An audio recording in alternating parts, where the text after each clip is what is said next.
Welcome down to T2 Asia Pacific Table Tennis League, bringing to you live from Pinewood Studios, Iskandar, Johor Bahru in Malaysia. This is round 4, the second day, and now fixture, battle at hand. We have Team Rossi versus Team Mays. In the fixture that just concluded, we saw that Team JJ secured his second consecutive win here, a second consecutive fixture and victory here in round 4. So, what will transpire in the battle at hand? Well, we are about to find out. What's for sure is that both sides will be hoping to redeem themselves after having let down in last night's fixture. 3 concurrent championships are what all our table tennis players are fighting for. Players are fighting to be in the top 4 to vie for a chance of a pool of $1.6 of prize money. 3 European players are in the lead right now, and these are the bottom 6 where they have to play catch up. As for the women's leaderboard, top 4, we have 2 Chinese players on top. Bernadette Search from Romania, she just moved up to 3rd spot after securing a victory in the last fixture. This is the bottom 6 of the women's leaderboard. Top 2 teams will also have a chance to fight it out in the final that will be happening in December. Ladies and gentlemen, Team Person and Team JJ are still on top. However, Team Mays and Team Rossi are hoping to spoil their plot. So let's head straight to introducing to you both teams. First, the home side. Team Rossi, led by Team Captain Jörg Roskopf, Dmitry Ocharov, Paul Dringhall, Liu Jingshuo, Sheng I-ching, Elizabeth Samara, and Georgina Pota. Ladies and gentlemen, this is Team Rossi. And now the away side, introducing to you Team Mays, led by Michael Mays. And his teammates, Timo Boll, Alexander Shibayev, chien-an, Feng Tianwei, Yang Ha-yun, and Miyu Kihara. Not forgetting to introduce to you the referee or umpire team, Chan Kin Seng and Khairul Hizami Alias.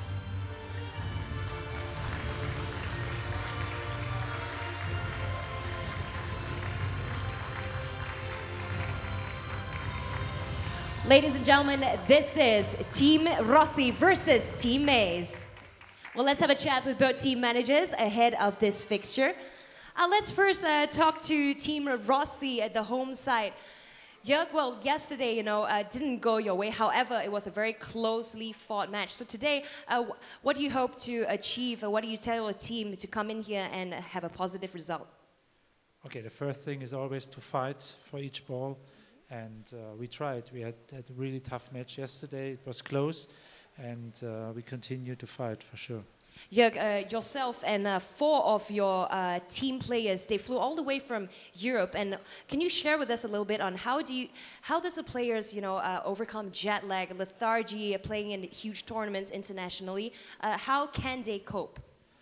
Okay, it's not that easy because the pressure is quite high if you play European Championships for the country, for a team.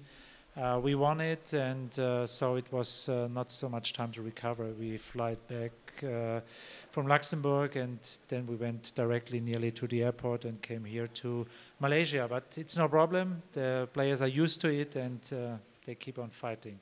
Well, regardless, congratulations on winning the European Team Championship with your country, Germany. Let's get to Michael Mays' side of things now. See, yesterday's fixture, your players actually secured more wins in terms of matches. However, the results didn't go your way. So can you comment a little bit on that, and what do you hope to bring today to this fixture? Yeah, it was not the best start yesterday, but my team was fighting good. Like Rossi was just saying, the main thing is to keep on fighting. I mean, there is only good players here, and I think my team showed yesterday that we have a good spirit, and everybody was fighting to the last ball. Okay, first up for your team, Miyu Kihara, what can we expect from her? Yesterday we saw her make her debut, she did well. So today, what else does she need to do to maybe overcome Georgina Pota or not? That would be a tough match. I mean, Gina is a good player. I think we all saw what a great talent the new superstar is, and hopefully she can continue today. She's very young, only 13 years old, so of course it's not easy to play that good for more days in a row, but yeah, we will see. Thank you very much, team captain Michael Mays. Let's head straight to the coin toss. Jörg, what is your pick? Is it going to be black or red? Black. Black, please. Oh, it is black indeed. So to serve first, from which side? The right or the left side? Gina, your pick. Any side, as long as she starts out well. Okay, on the left side of the arena, let's get the show started. T2 Asia Pacific Table Tennis League. Ladies and gentlemen, welcome back to the evening session. Day 2 of the 4th week of action here at the T2 Asian Pacific Table Tennis League. I'm Gavin Rumgate, the 12 times Scotland national champion, and I'll be here as the action unfolds in front of me this evening. 24 of the world's elite players are competing for a place in the lucrative Grand Finals in December. The new format ensures it's a game of high-speed 24-minute matches timed by the in-house clock. Players have a maximum of 15 seconds between points, so brace yourself. With me in the box again for this evening's session is Ashley Given, the 5 times national Irish women's champion. Is this going to be a good matchup then? Pota and the young Japanese player. I think it's going to be an interesting game all around. Miyu Kahara, new to T2, had a great victory yesterday over Bernadette Shocks of Romania, 4 games to 2. Pota coming into this match though with an upsetting loss. A little bit upset after that match yesterday, but she's composed herself in high spirits today, so she's ready to fight. In comes Mr. Singh of Malaysia. So many great umpires that have joined us for the feast here in the T2 cavern. So ladies and gents, sit back, relax and enjoy some high level table tennis for this evening's session. 1 love.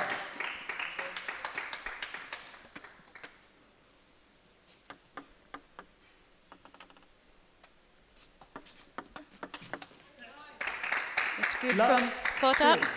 Yesterday we seen Bernadette Shocks having a little bit of trouble with Kihara's backhand pimple, but the flat style may suit Pota. She likes to take the backhand really quick off bounce. 1, 2. A huge feature of Kahara's game is this really talented service that she possesses, carving round the right hand side of the ball. That's quite unique, especially in the women's game.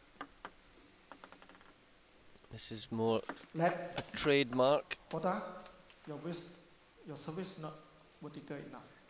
Service not going up the required 15 centimetres. Just has to be careful with the ball toss.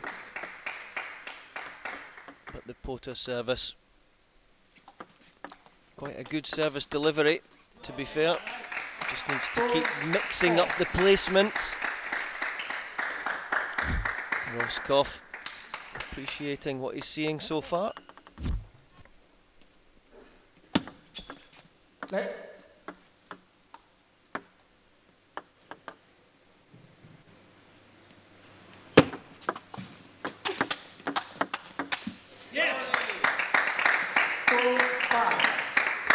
Good understanding of the level of spin off the pimples from Pota.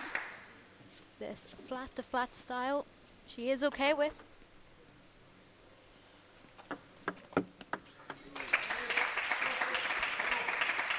Five, 2.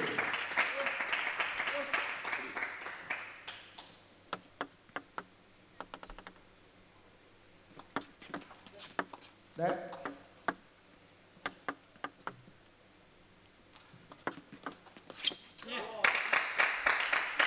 6, 3. 3 point on serve. Always comes in handy.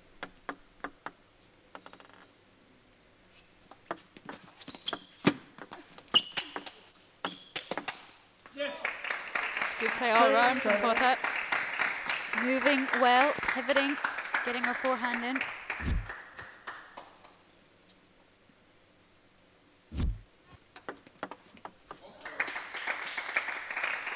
Something tells me this game for both players is going to be lost or won on serve and receive.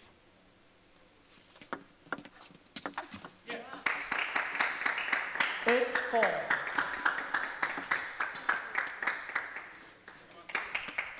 So it's the Hungarian that comes out of the blocks far quicker. And that was a speedy forehand kill as well. It's one of her trademark shots, that. The little backhand over and the forehand crunch. Always looking to take the ball early. Doesn't lose ground from the table. So 6 game points already. 11-4. First game to Potter of Team Rossi. Quick as that. Less than 4 minutes. Wow.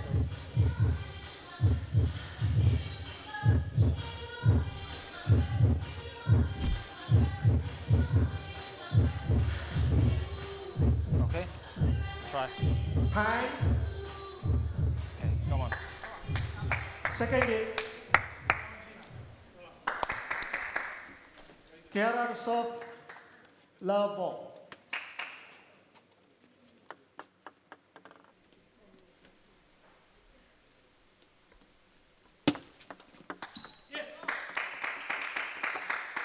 Love 1.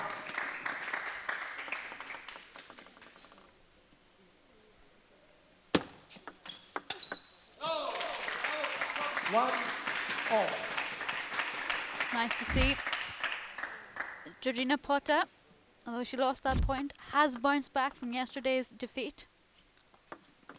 A lot of players, the domino effect of losing one match, coming in a little bit deflated, but this has certainly fired her up.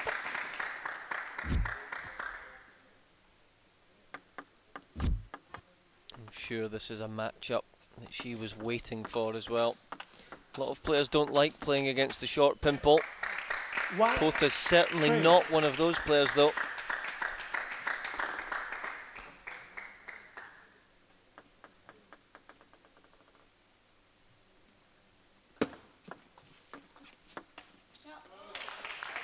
Two, three.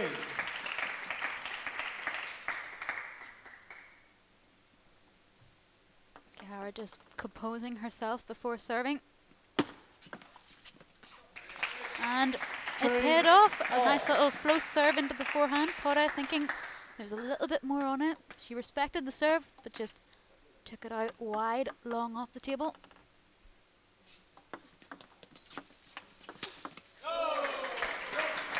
It's one of her trademark shots. Just watch the way she carves round the right hand side of the ball. That adds to the control element in the shot. 4 all.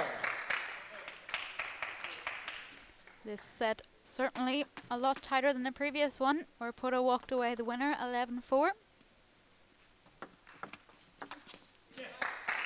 4-5. A little forehand shunt. Quite effective against that serve. And okay, the Hungarians lost that point, but that was the right way to play. Looking to take the ball, accelerate the wrist through it. 5-6. That time, the heavy service spin being a disadvantage to Potter. Got her own spin returned to her. Left.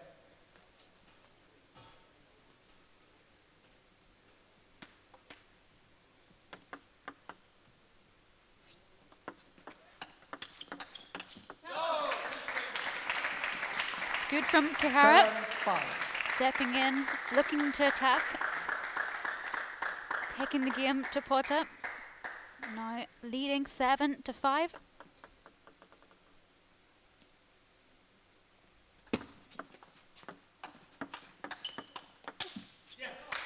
How good is that? The way she just hacked underneath the receive.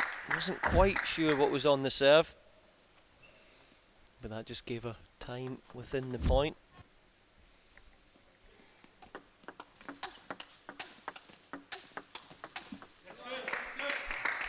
Just a little slide of change of spin during that point from Pota. She's played a little bit softer in the last 2 points, slowing it down, adding a little bit more spin. Not allowing Miyu Kihara to get into any rhythm of fast-to-fast play. It's a clever service, a little bit bouncier. Definitely on purpose. She's done that before in previous matches to success.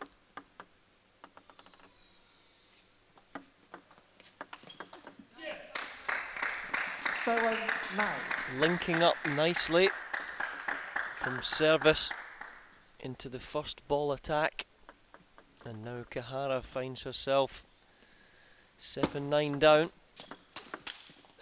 But that's again both players in fact linking up nicely. Serve and receive elements of the game.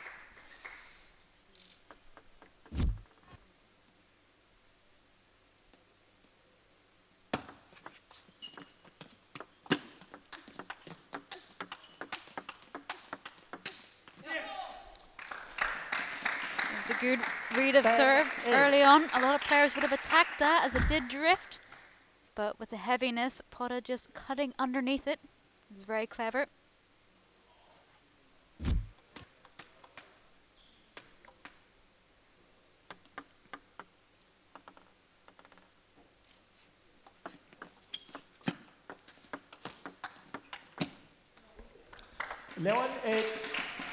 Didn't look very pretty, but definitely got the job done. There it was, the dying swan. So there we go. 11-4 and 11-8 to Georgina Pota and Team Rossi to get them off to a flyer of a start. And your service, if it's short, it's perfect service. If it's long, then it must be really long, and then you can mix it up. Yeah? Come on, Gina, come on.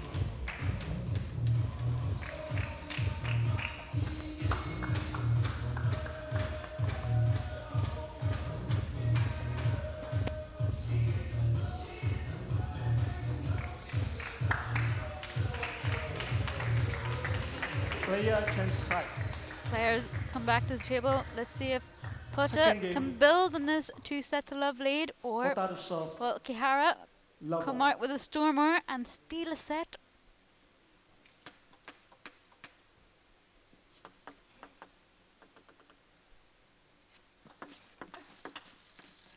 Well, that was the right idea from the Hungarian's racket. Going directly into the forehand of Kihara.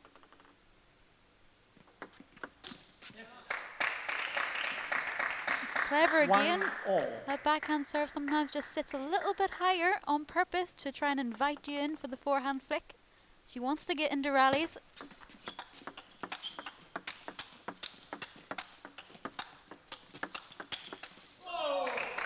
I bet some of you club level players out there do the same thing. Some of these rolly, bouncy serves, and say to your mate, come on then, have a go at that. And they club it and it hits the back wall. Left. 1-2.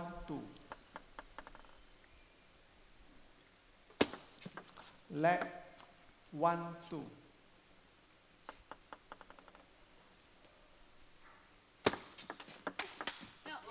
It's a lovely serve from Kihara, long and flat. Again, not fooling the Hungarian, but she could build upon that, get in, follow up with the next ball.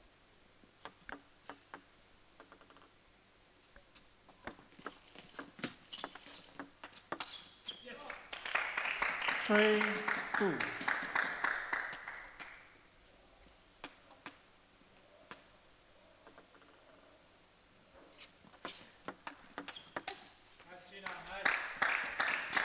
Backhand flowing, pretty nicely so far. And Georgina Pota playing every backhand. A good bit of conviction. And the same again, although that went net off, there was good acceleration in the forearm and wrist. It's what you need if you're going to keep putting some good backhands over with authority.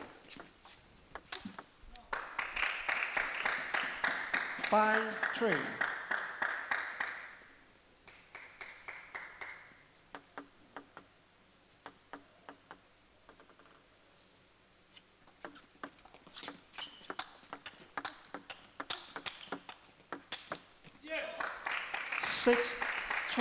Georgina Pota, definitely one of Europe's greatest players during the rallies.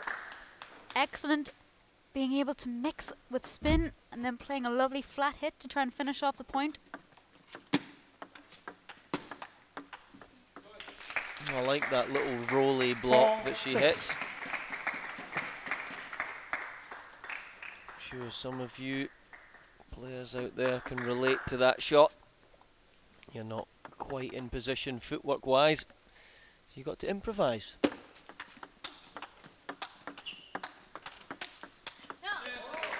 Nice play from Kihara. And again, we still have to realize Kihara is only 13 years old. So she's got years and years to improve in her game. So playing at this level already is astounding.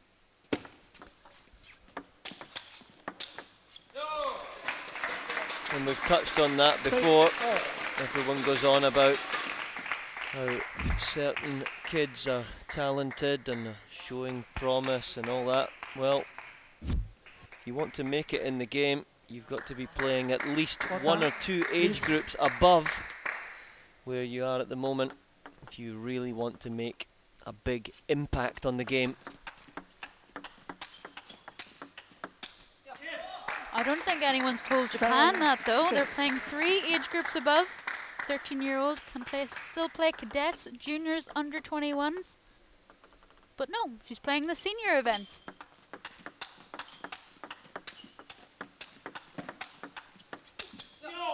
The future definitely looks bright for Japanese table tennis with Tokyo only around the corner.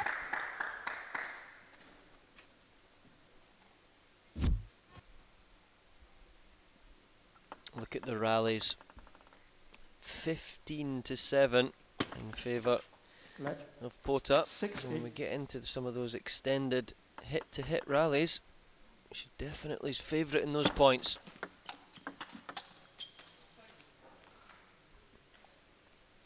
Fortune favours the brave.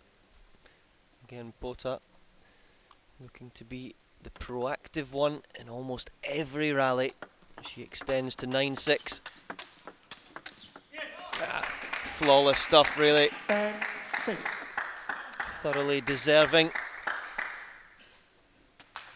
of this 2-0, 10-6 lead.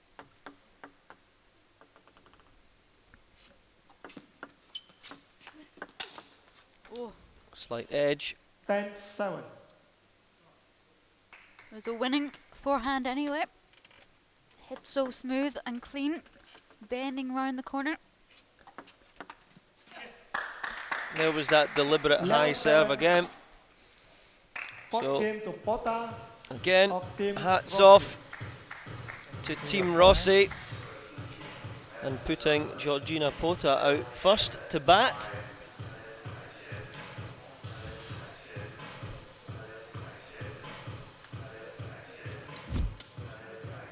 This service to your forehand, you will bring this upspin and more to your forehand. Take care about this one. Yeah?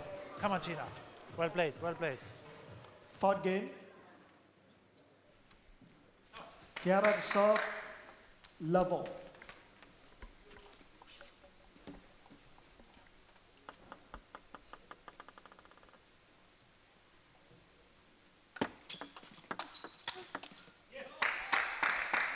Love 1. Starting the fourth set. Strong as well.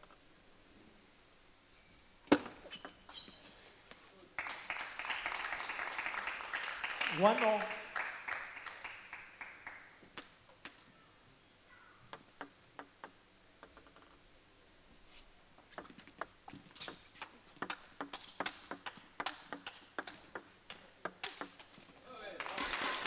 Nice little angle there.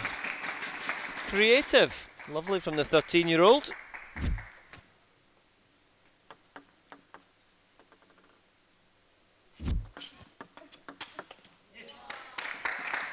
For being only 13, her attitude has been impeccable in her opening stages of T2. So much focus and drive. But again, she's currently 3 games to love down, and her attitude is excellent. Imagine some of the British kids back home at that sort of age. 3 or 4 sets down, they'd be in tears. Rackets would be thrown around the hall, you know, and that's horrible to see. So it's important to keep your composure. It's important as well for coaches to instill that right from a young age. Get the attitude right of your players. It's also gaining that level of respect for your opponent as well. Miyukahara, new to the scene, will respect Georgina Pota. She's been in the top 20 players and remains a top 50 player. She's no pushover, and Kihara will respect that.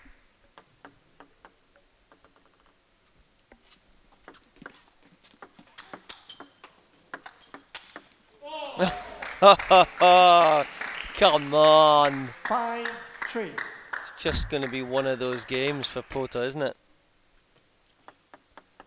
Just can't miss.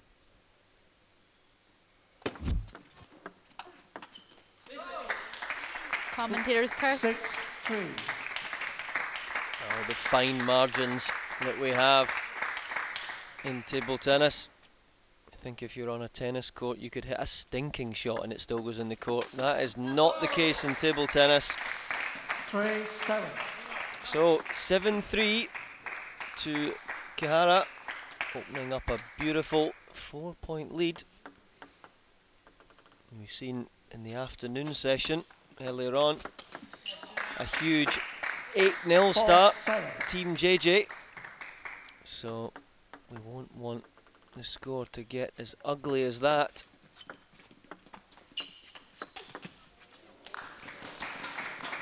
8-4.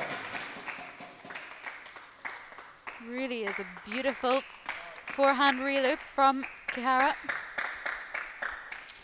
5 minutes and counting down rapidly.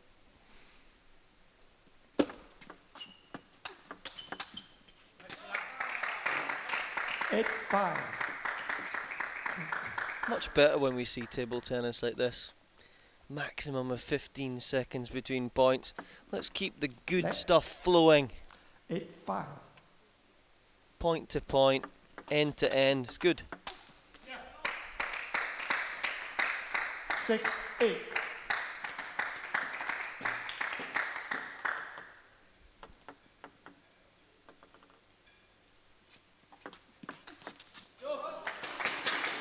It's a lovely step over to put a backhand punch away.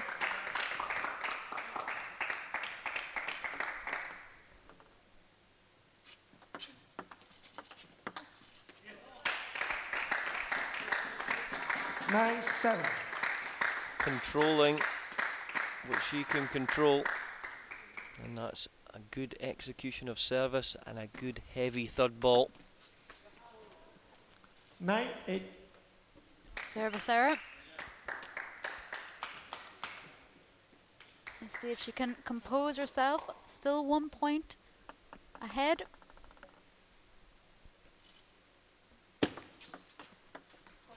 Oh. 9-all. Thinnest of edges that ooh from the crowd.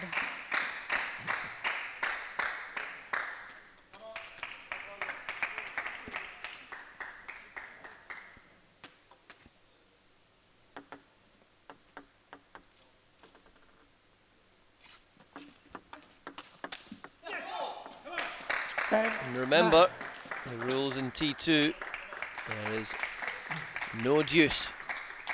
Sudden deathing it if we get that far. Game point Pota. And there it is. Clenched fist Ruthless stuff from the Hungarian. She skips back to the Team Rossi bench, delighted.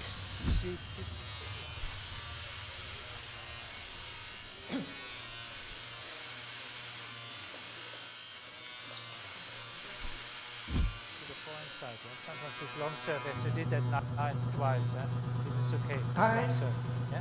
Come on, keep on, yeah? 5th game. Come on, half a set is counting. Come on. Come on, come on. What are serve? Level.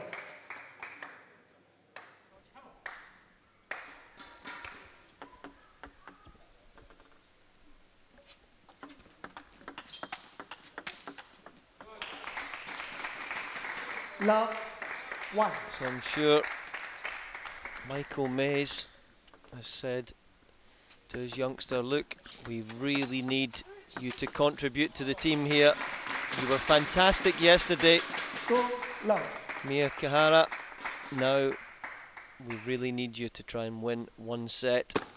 If we look at the stop clock, we only have a minute and 30 left. Whoever is leading after that buzzer sounds will take a point home individually, and that will also rack up for the team score. So keep an eye on that clock and on the good table tennis that we are seeing in front of us.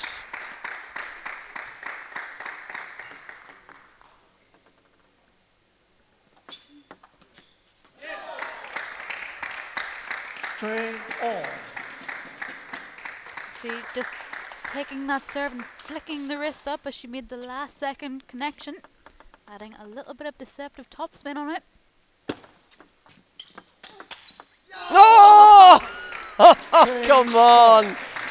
Georgina Pota, she's winning 4 sets to love, and now, of course, being so greedy, wants shot of the day.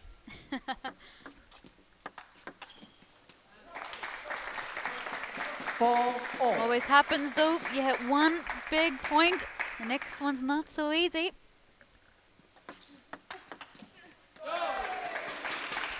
4-5. 15 seconds to go. Pota has the serve, so chance to level up. Oh no, the crash flick hits the wall, kills a fly on the wall. And there it is. Game to Chiara and match to Pota. Michael Mays, all smiles, delighted that his player managed to get a point on the board for Team Mays. Well, with some big players still to come up, that 4-1 scoreline is sure to make an impact on the rest of the matches. So often we've seen, as we watch a few of the match highlights, we've seen Team Rossi getting off to these horrible starts. So that's reversed, so congratulations to them. And this is going to make this match very intriguing indeed.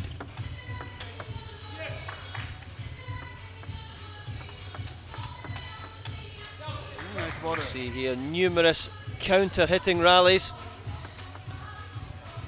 Many times Pota dominating and hitting probably what we reckon shot of the day.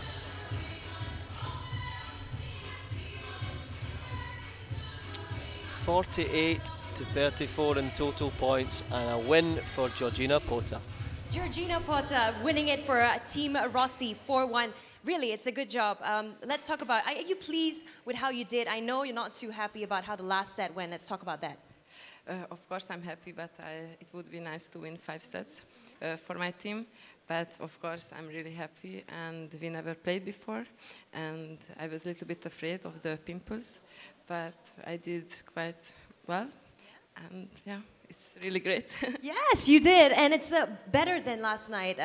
What was the difference? Just one day, actually only a few hours that you managed to rest. So what was the difference in performance? What's going on, and why did you go out so strongly today? We had the European Championship last week, and I was sick almost for 2 weeks, and I had jet lag, and I had problem also with my eyes. So last few days was really tough, and I feel much better today. So everything going well. Yes, everything is going well indeed for Georgina Porta. Very good job putting Team Rossi in the lead as of right now. Next, we have Dmitry Ocharov going up against Alexander Shibaev, so don't go nowhere.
Welcome back to T2 APAC. Right now it's a men's battle. We have Dmitry Ocharov playing for Team Rossi versus Team Mazes. Alexander Shibaev. Both gentlemen have met each other on the European arena many, many times. How is it going to go down here in T2 APAC? Let's find out right now. Let's allow Alexander to pick the color on the coin. What is it going to be?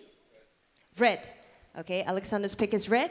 It is black. So Dmitry, which side would you like to serve on? Absolutely, our pleasure. Let's get the action begin. So we're back in the T2 house, the Cavern, Johor, Malaysia. Two of the heavyweights in the men's game. Dmitry Ovcharov in the left of our picture, and Alexander Shibaev wearing grey on the right.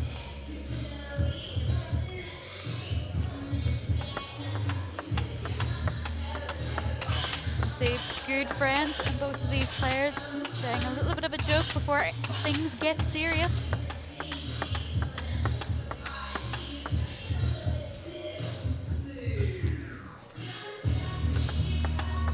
Ovcharov currently sitting at number 5 in the world, being as high as 4. Being European number 1 now for a decent amount of time. His opponent today, Alexander Shibaev, has been as high as 21 in the world rankings, but currently sitting at 28. Both players, two heavyweights of the European scene. And in steps the smiling Winnie Che for what she'll hope is another great match. First game, Ocharov of Team Rossi to serve.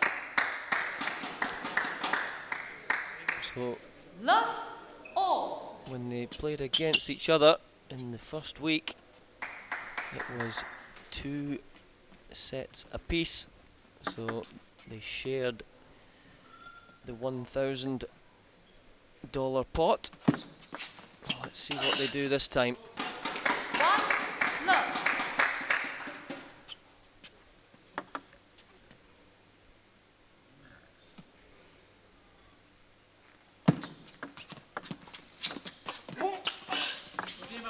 Love two.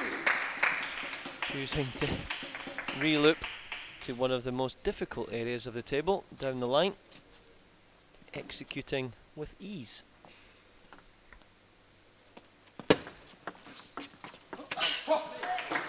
One, two. It's a good aggressive push from Shibaev though. Getting himself on the board.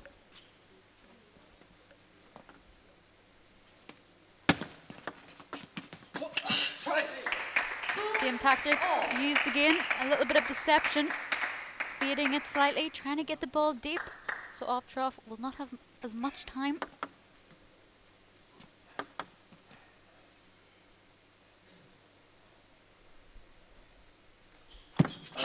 3-2. Such a wonderful action.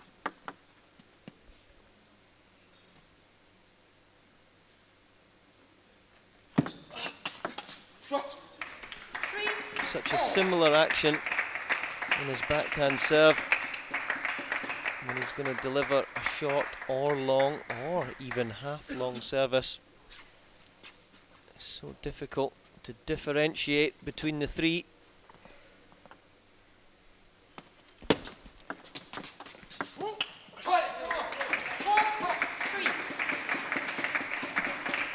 Good to see the slow dribbly spin has not died out completely. That's what table tennis is all about.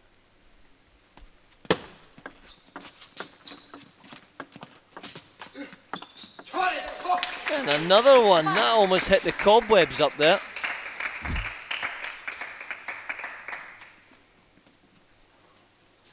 Off draw fooled by the bluff. It's not often he makes those little mistakes.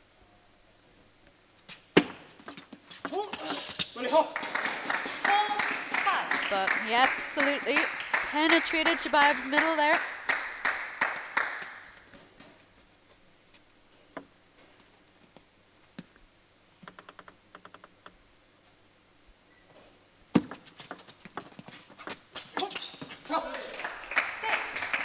See the mutual respect that these guys have for each other and the way that they're playing the short to short receives, keeping each other out, keeping each other quiet. I think this is where it might get a little bit tricky for off draw. Shabayev hugging the table, staying super close, trying to really play the ball deeper. But as we know, if Ovtchov's away from the table, he creates more space for himself. So pros and cons. So as the players go to their towel, obviously the towel's every 6 points. It's Shabayev who has the early running.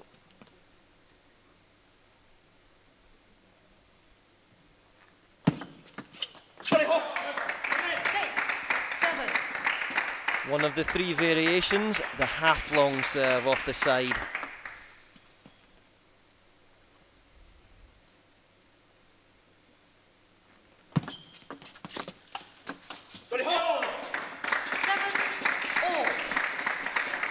Slow spinning is the way forward.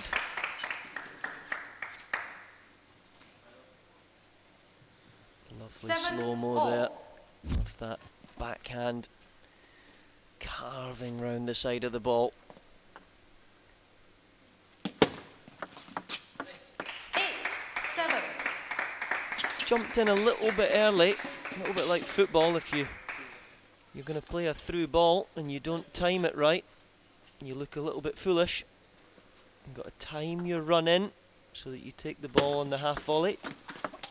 It was a lovely crash flick by Shabayev there, playing into the open wing, the wide forehand of Ovtchrov. He is really mixing the game here, which is what he has to do.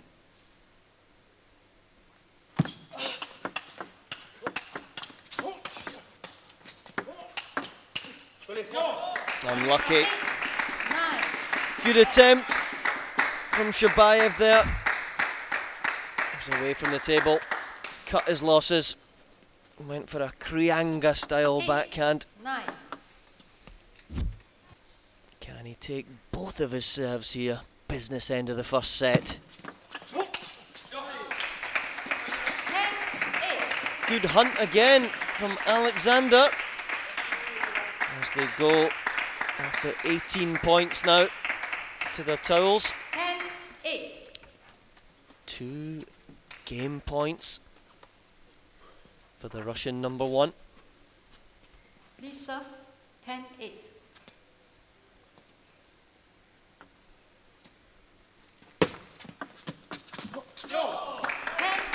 For the flat flick again, although choosing to try to play it down the line. Maybe he should have played it wide to the forehand like he did before. And it's a timeout for Team Maze. 1 minute. Sensible. That's a world-class timeout. He knows the importance of this. What do you do? What do you This decide is to when do? you need your team captain. Be consequent. Michael Mays, Be consequent. been there, What you done it. believe you do, and then you do it. If then you lose, no problem. Just play your game. Stay cool. Remember to move your legs, not stay too. Off drop already, running back to the table. A little bit of, 10, few little laps, 9. get the legs warmed up, ready to contest this serve. So here we are. 10-9, game point. And there it is. Alexander Shabayev absolutely flying out of the blocks.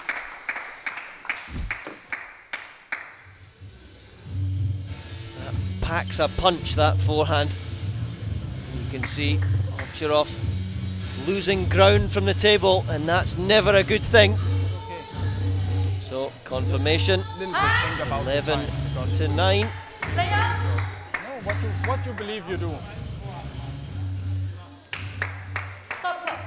Winnie Che keeping Shibaev. these guys on their toes. Shibaev, warning for time delaying. When I call time, you have to come back quickly. Second game. Shibaev to serve. Love all. Winnie Che spot on again. I would say a lot of the umpires have Shabayev in their eye line. 1 love.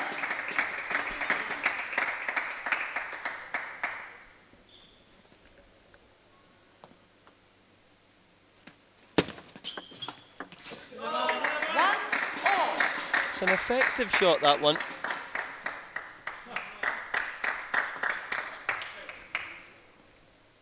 Your Grosskopf looking as steely as ever. 2 1. Better play from Ovcharov, trying to attack more, trying to be the one making the plays. 2 all. Lovely little forehand flick. Played with ease.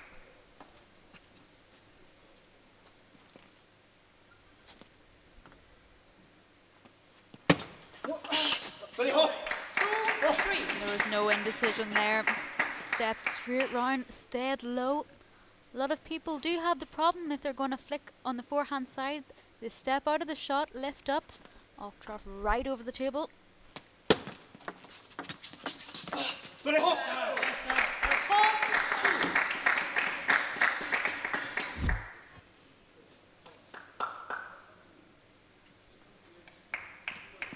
It's difficult. When Ovcharov steps round the forehand side, he can play that backhand anywhere in the table.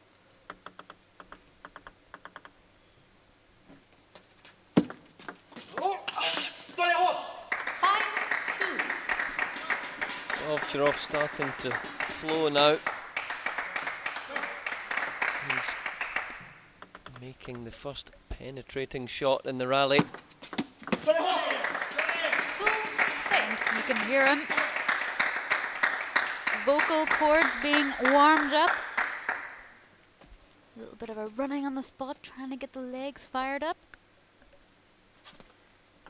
It's quite high. Unforced errors, 14 to 13.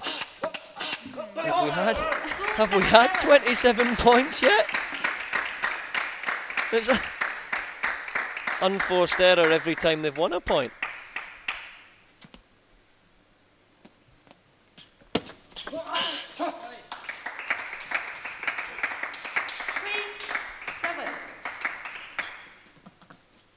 The statisticians, they're tough to please in here. Tell you that much. This is the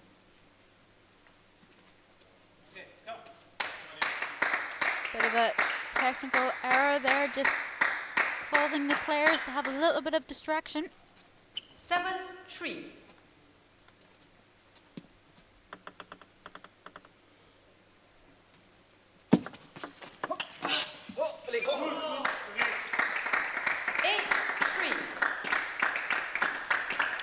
Linking serve with first attack. Much better than he did in the first set, Dima. And when you can get a few free cheap points on your serve as well, you've got to be happy. Just causing that hesitation of your opponent with mixing your serves.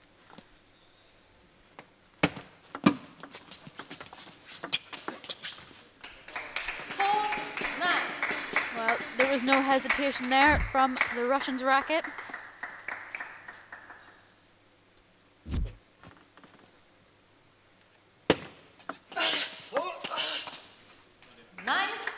Off-drop just lifting out of the shot slightly. Unusual to see that little error, but he doesn't make many. Still has a 9-5 advantage. There's Timo looking as relaxed as ever. Is he playing today? Super relaxed. 10-5.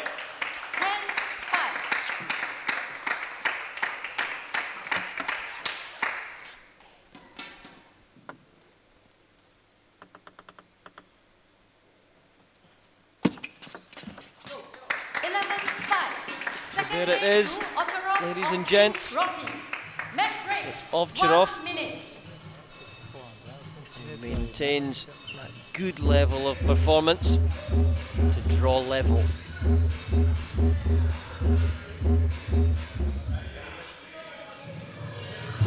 Nicht anfliegt, ja. Vor allem jetzt, wenn die Mitte anspielt, ja, dass du da bist, ja.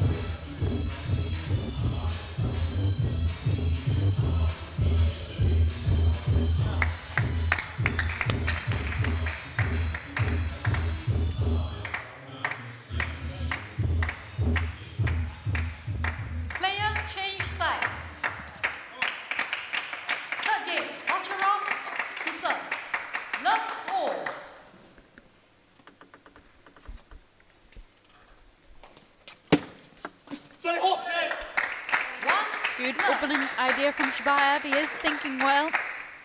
He knows he needs to bring the game to Dima.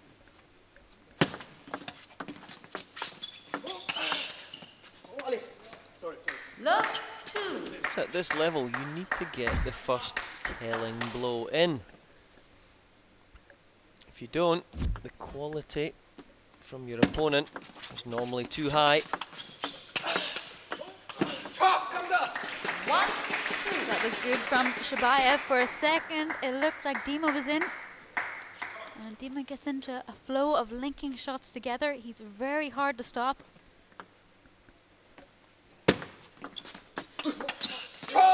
That's better from Shabayev. Much better when he voices the place up like that. That's what we all want to see. A quiet Shabayev is not so good.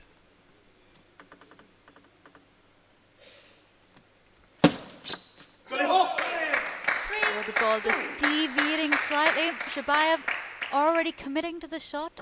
Didn't have time to adjust when the ball curved inwards.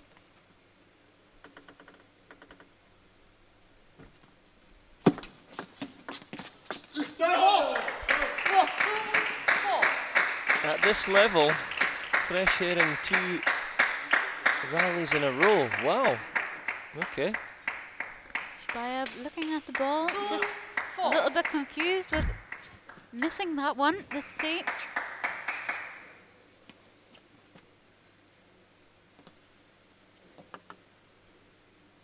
The cameraman rubbing it in.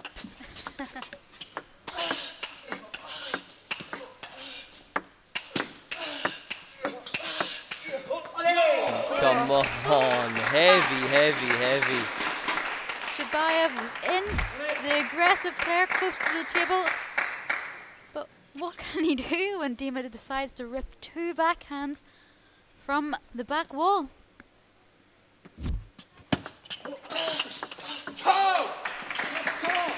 Undeterred though, Shabayev gets 1 blow in of his own. Only trails now 2 points, 5-3.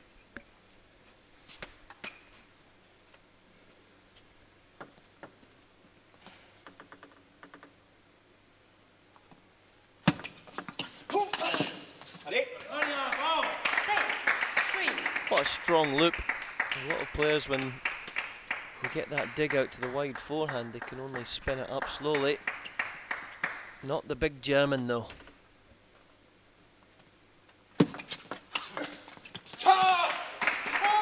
Get the first blow in. Nice stuff. He was gonna go in for the short receive there, saw that it was coming longer.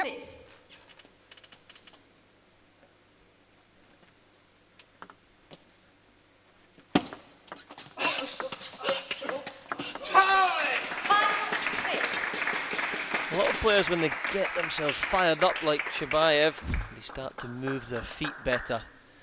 That's probably, with Michael Mays knowing him so well, that's what's happened. It's a timeout for Team Rossi. Stop the flow from the Russians' racket.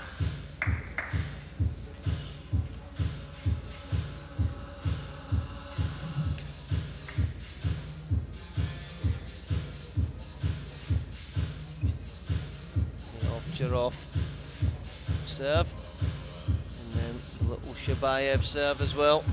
Two contrasting backhand and forehand service deliveries.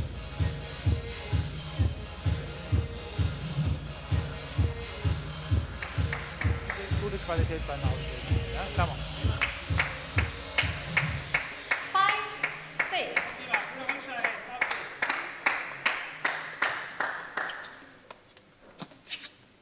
Here we are, the team standing. Rossi 5, Mays to 2.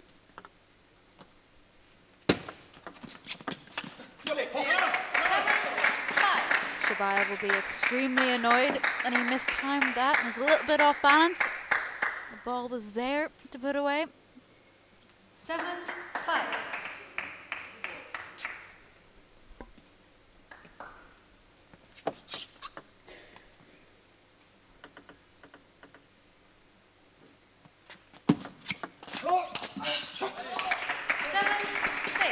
Brave. Simple as that. Flicking out blind even. Good.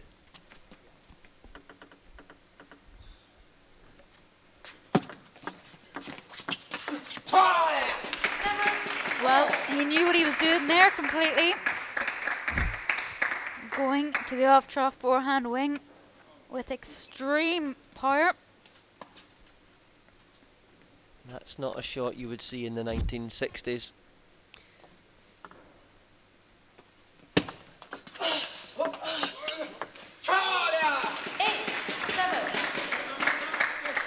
And Shabayev has found himself in the lead in this third set. Playing the last point a little bit higher, the backhand kicking up. 8-7.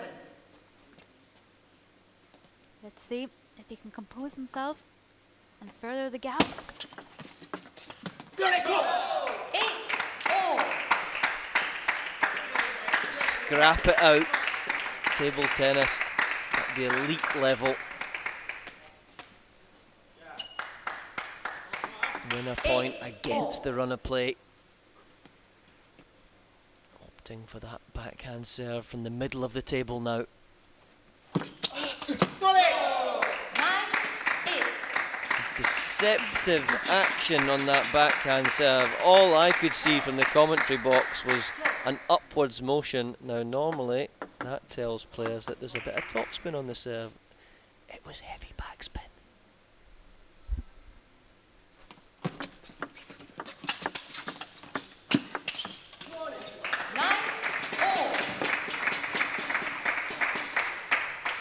Well, I would have misread those last two serves. That's why I'm sitting right here on this comfortable seat instead of out there in the arena. Both players, warning for time delaying. Because both of you are delaying. All right. Winnie Che basically saying, "Come on, lads, 9-all. let's get on with this." An off draw for playing. That's Shabayev's second warning. That's only my first. 9-10. Good point. So it's game point now for the German. 10-9. No juice. If Shabayev was to win this point, we'd be on a big sudden death. 11-9. Back to fresh air in the ball again, and he's absolutely confused with what's going on.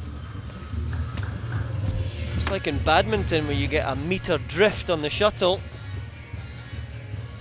Doesn't really know what's going on. Wow. The ball just checking up and then dipping down. It's now arriving to Shabayev's racket.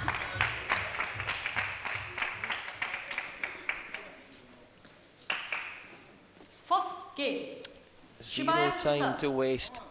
Love all. We're straight back into the thick of things. And it's Russia's finest to serve. 1 love. Better there, creating a lot of space to get that rotation in for his forehand. If in doubt, give it a clout. 1 all.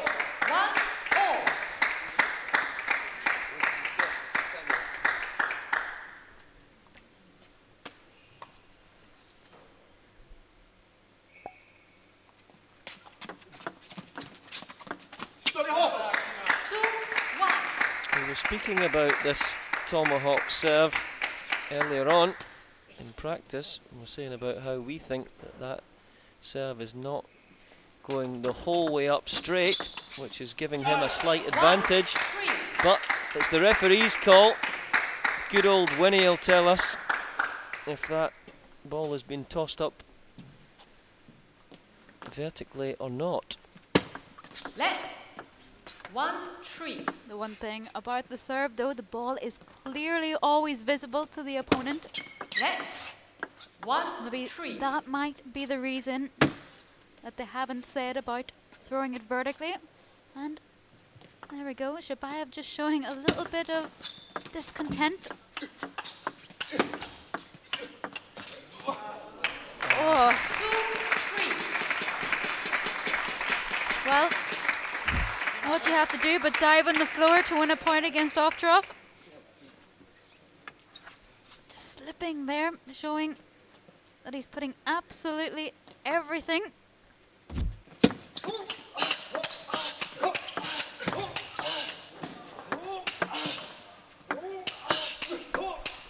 Oh, this is table tennis at the very highest level out here. Asian Pacific League bringing the best out in all of these players. 3-all. Gummy is pointing to Jörg Roskopf there on the bench. That was for you. Stop clock. Shabayev, yellow card for time delay. Yellow card. He's always close to the controversy. It's like he just forget that he was quickly there to apologise. He put his hand up and ran back. Genuinely don't think he means to do it. Just force of habit, being on the World Tour, you've got that time.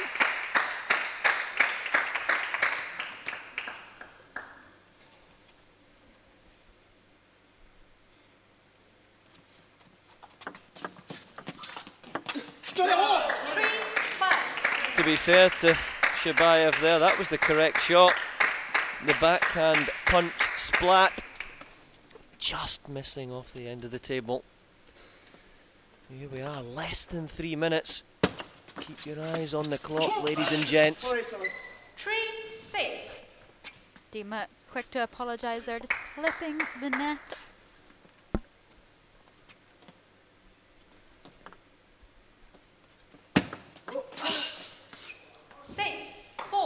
Now, Ovtcharov surely will want to quicken up play if he's feeling good, and he usually is great in the kill zones. 4. Wee bit of atmosphere kicking about in the T2 cavern. 7-4. Yeah, just spin the ball up slowly, why don't you, Dima?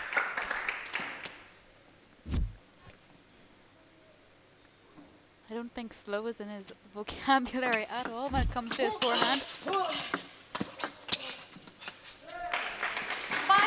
That was the right direction of lob there. just missing off the side of the table. 5-7. Hanging on now, Shabayev.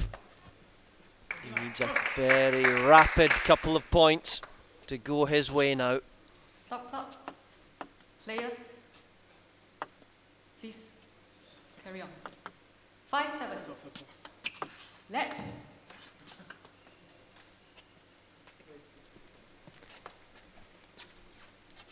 Five, 7. Let. Let. 5-7. A few nervy little points. Let. 5-7. This is a little party piece that Shabayev has. Look how many lets I can accumulate. Off drop, sticking to that table, urging Shabayev to want. 5-8.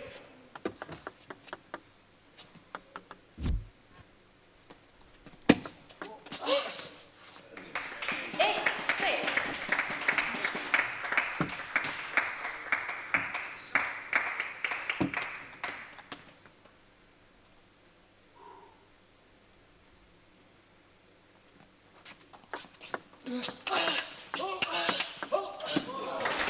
Wonderful switch against the heavy penetrating forehand. That took a really soft hand to change the direction on the ball. Ovcharov still in the lead by 1. Look at that clock ticking down though.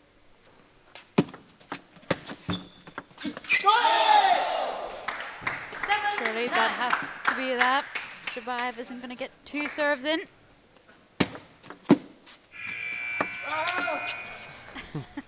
That was very clever from Dima there. Slow it down by putting the ball high up into the air.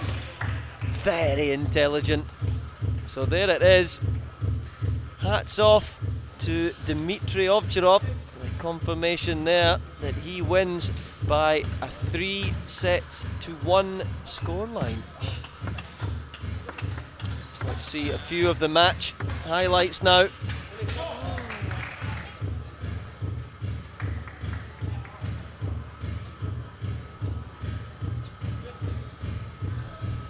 Really was an impressive display from both players. Just Ovcharov coming out on top, getting in that little bit more. Getting that first blow in is crucial at this level of the game.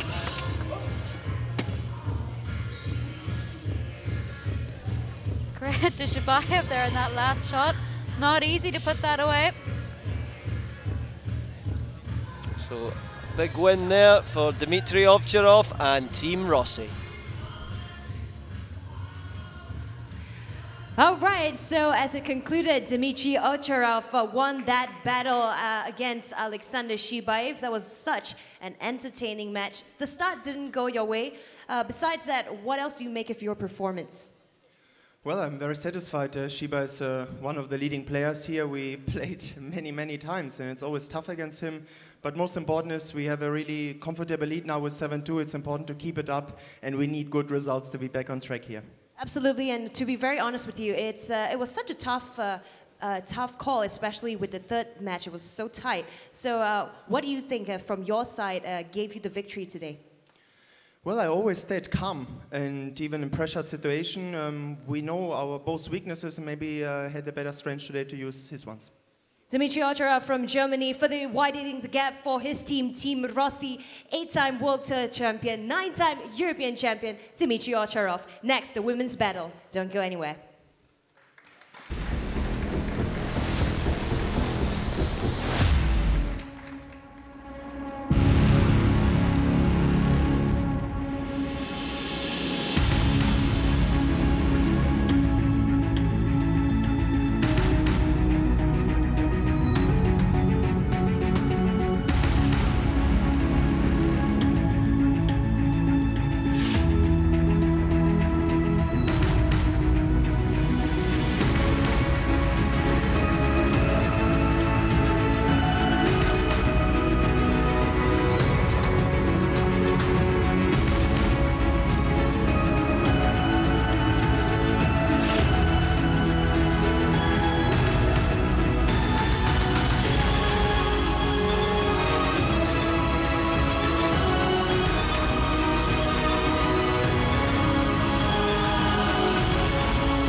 Welcome back to T2 APAC. It is the battle between i-ching versus Yang Hae-yoon. It is Taiwanese World Championship silver medalist versus South Korean World Championship gold medalist. How's it going to go down? Well, let's find out right now.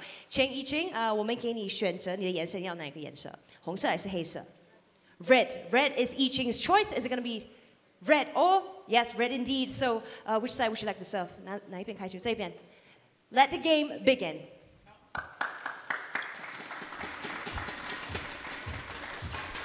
So we're back for fourth match. i-ching, Chinese Taipei, against the Korean Yang Hae-yoon. The last time these two players met was back in round 2.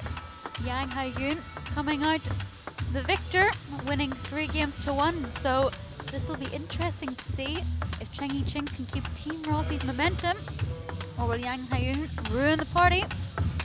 i-ching, of course, in the black. Current ranking of 8 and has been highest of 5. So she's playing at a high level. Yang Hae-yoon, of course, in the grey. Current ranking 23 and has been as high as 12. She's been a great competitor here at T2, winning a lot of tight, difficult matches and putting a lot of points on the board for Team Maze. And in comes Lai Hong Fong of Malaysia. Big thumbs up from him. We've had a couple of cracking matches so far. Let's keep this up.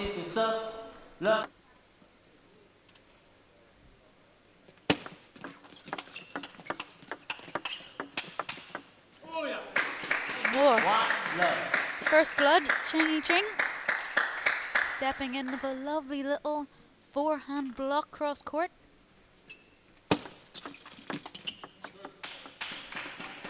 One all.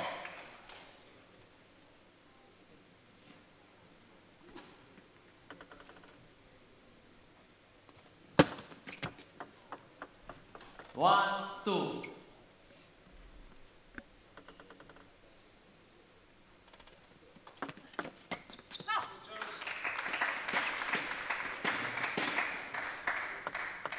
Two all. We've had so much good table tennis on show so far, and it's amazingly Team Rossi that lead 7-2 at this point. All to play for though, and it's amazing. And things can change so suddenly. 2-4. A little bit of momentum for one team. They get their team and their bench behind them, and that can make a huge amount of difference.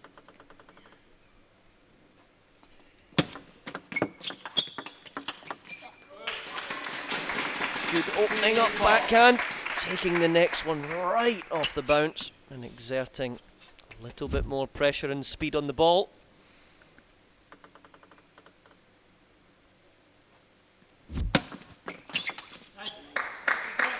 Team Rossi currently in good form against Team Maze, but the result maybe not as shocking as people think. Thinking back to round 3, Team Rossi did beat Team Maze 19-8.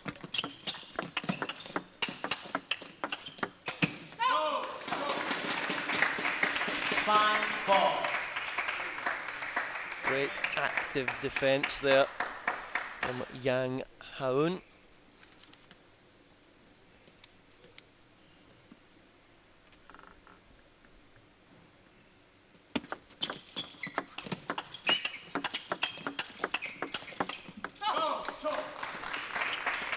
Table tennis all round. I feel like I've been saying that on numerous occasions so far, hence the quality that we're seeing out here in the T2 cavern. Just running round and clubbing that ball. Nice early timing off the bounce.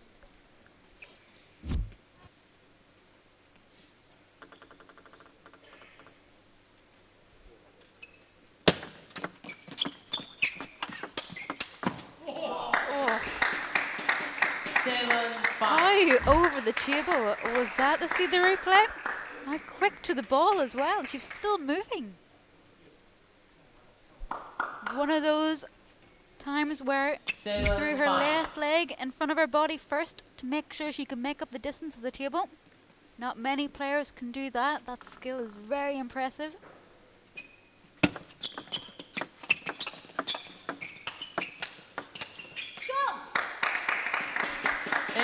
8-5.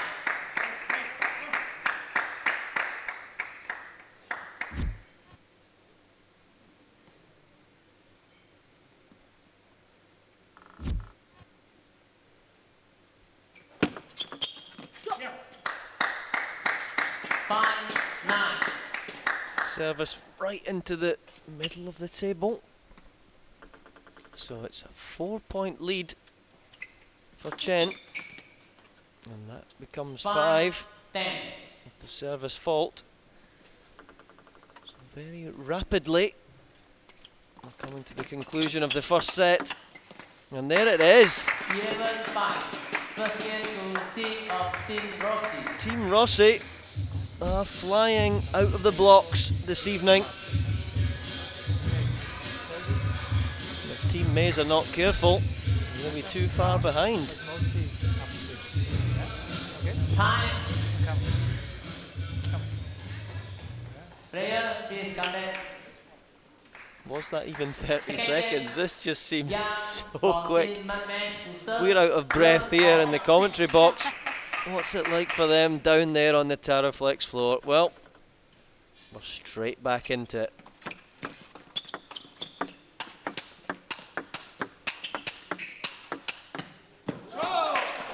We don't believe in blocking. When you've got a backhand like Yang Haiyun, why even block? Blocking is for beginners.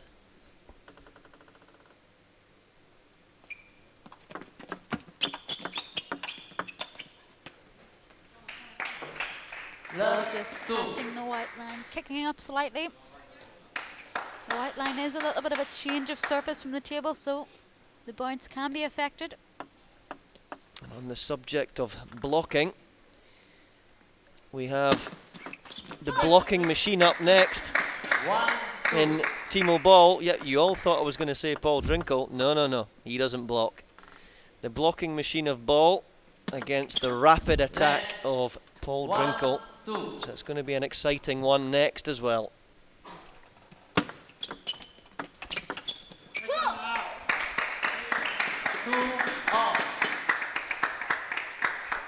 Well, we said earlier that Team Rossi versus Team Mays had a lot to live up to compared to this morning's match, but they're living up to that expectation. This is the third match of great play. 2-3.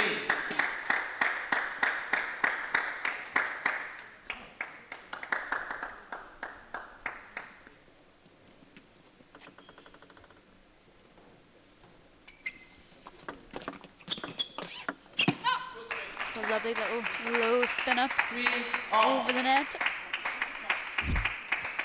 from Yang Haiyun.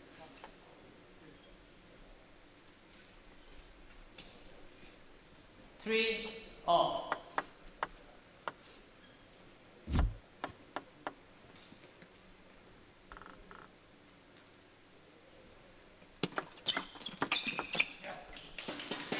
Four, three.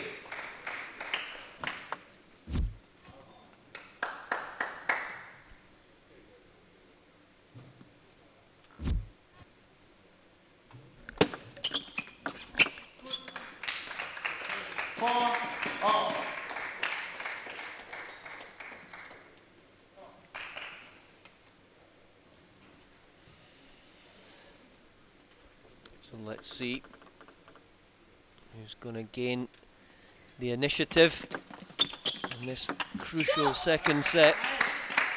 4-5. i-ching though, being vocal, pumped up for this match today.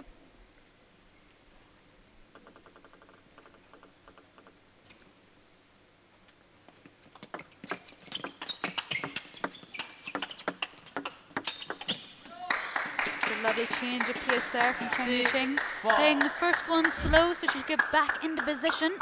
Then pummeling the next ball 2 inches wider. Placement absolutely key here in the women's game.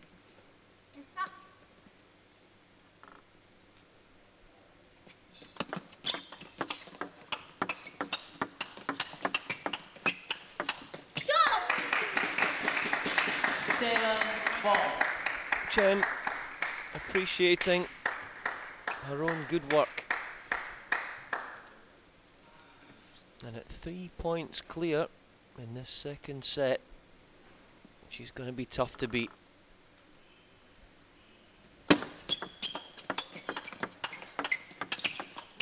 Lovely short action, racket well out in front of the body to cut the time away from her opponent. Well, we saw a similar shot like that a little bit earlier with Georgina Potta. Playing up the line, throwing a body into the shot.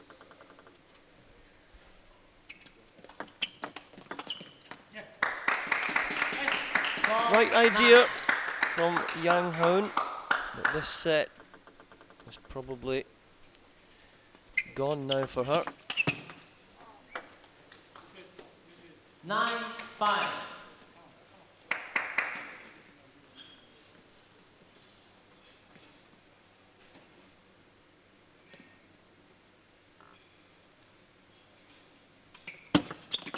Leg 9-5.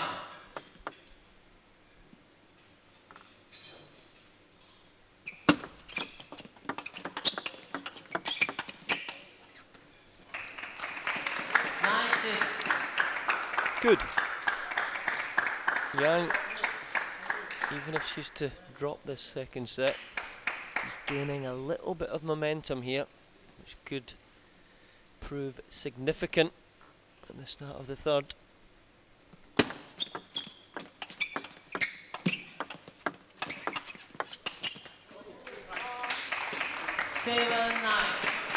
Lovely soft hands from Yang Hyun. Really killing the speed of the ball. Ching had to work really hard there, and it didn't pay off. Timeout called One from minute. Jorg Roskopf.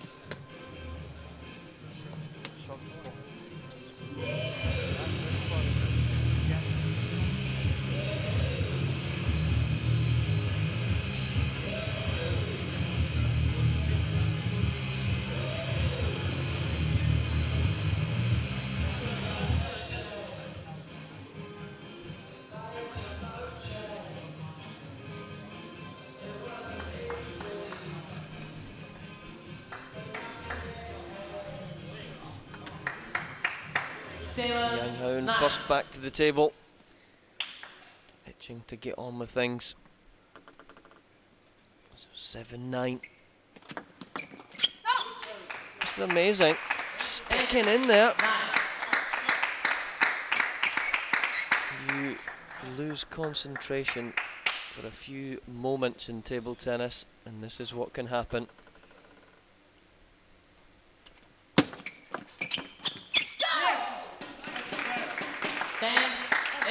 A lovely little touch from Cheng there. Just cutting down the play, touching short back. Always feels like such a relief when you win those little scrappy points in the middle of the game. Love those points.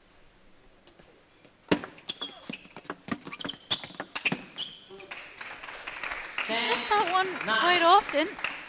Like she's lifting up out of the shot a little bit and coming across her body instead of going forward. She needs to take that ball either super early or a little bit late. She's taking it right at the top of the bounce. It's actually just above her head.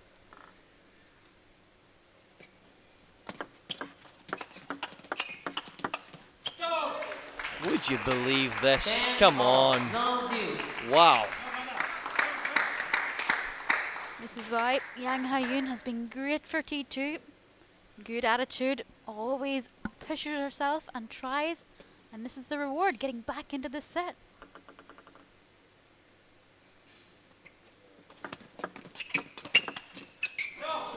There it is. 11-10. Wow. Second game to Yang of Grit your Finland. teeth. Stay in there. Break, 1 minute. I tell you, i-ching, it was a lack of ruthlessness there. 2 or 3 slack forehands. That's resulted in the scoreline we see in front of us. Very good. And receive good short to forehand, or you can flip backhand after, play backhand, backhand. But this short to forehand, she come, you can play after. It's good now. Good fight. Very good fight. Come on. Break time. Players, please change side. Just lightly reminded there, please change side, because here in T2 we change after 2 games.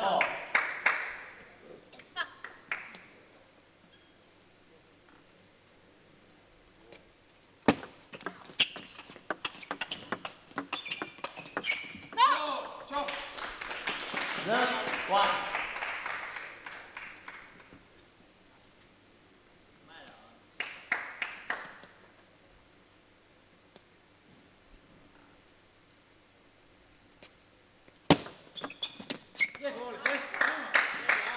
One all.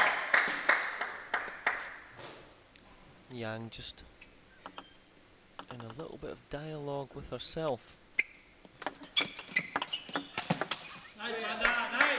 Better from Cheng. Always feel like her forehand from the backhand side is a little bit stronger than the out wide forehand, because she gives herself a lot more room and fully rotates into the ball.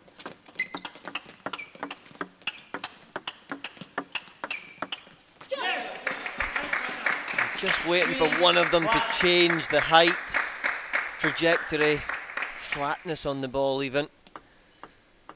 A little bit too much of the same to same. It's a nice little spin up though from Cheng, injecting a last minute flick of the wrist, carrying the ball over the net.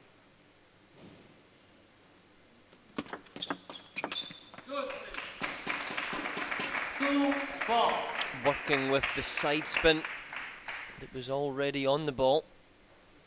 When you can do that, it makes the shot so much easier. 2-4. Less than 10 minutes of our allotted 24. Left. 2-4. Referees don't miss any of these.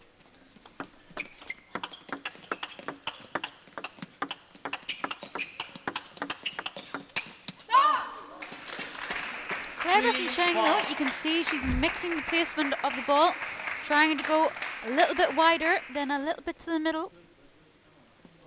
Forehand just missing slightly, try to get the angle too much. I suppose in table tennis as well, you don't want to introduce power at the wrong moments in a rally. Yes, yes. 5-3.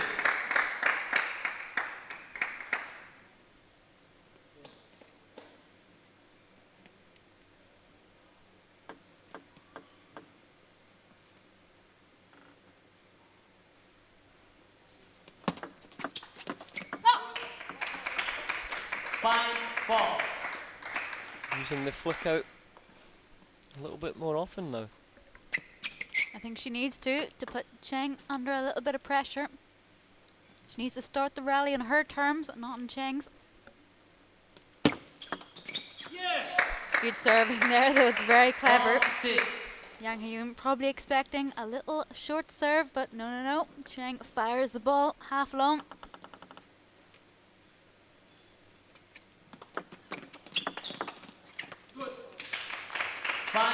Little injection of pace there from Yang. Gotta feel like i-ching is too comfortable if it's the same to same.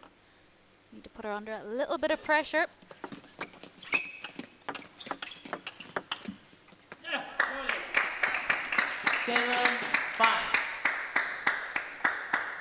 So surely i-ching of Team Rossi will not make the same mistake that she did in the previous set. You get in the lead, you stay ruthless. keep the momentum pushing on your side. Left. 7-5.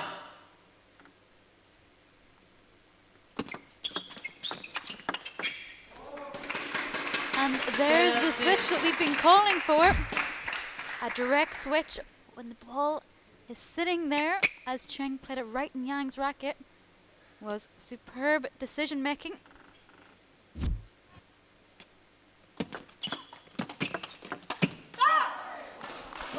Which forces the mistake from Cheng i-ching. She was under a little bit of pressure after losing the last point. Tried to play it a little bit hard. Tried to win the point directly. Jorg looks on.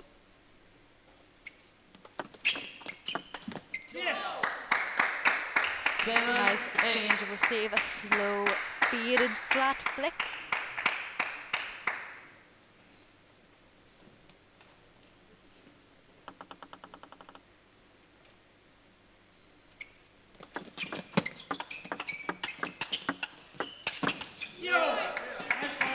That's the shot she was missing in set 2. Learn from your mistakes. That's what the good table tennis players do.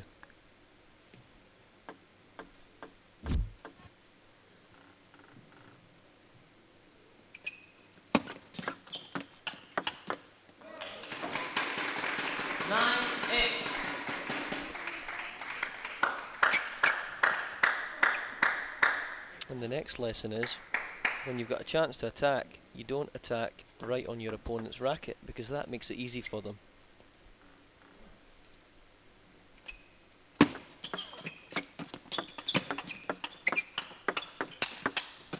And that's it. She's learned that lesson as well. Got round, as you can see here, targeted the middle. Clever.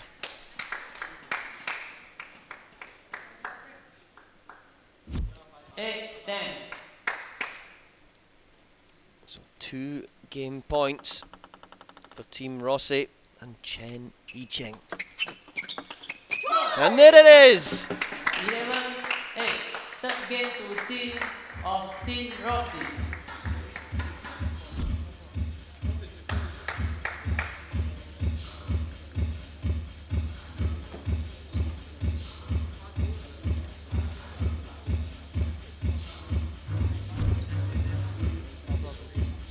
Change position of service, change position, and then run this fine. Tight scores.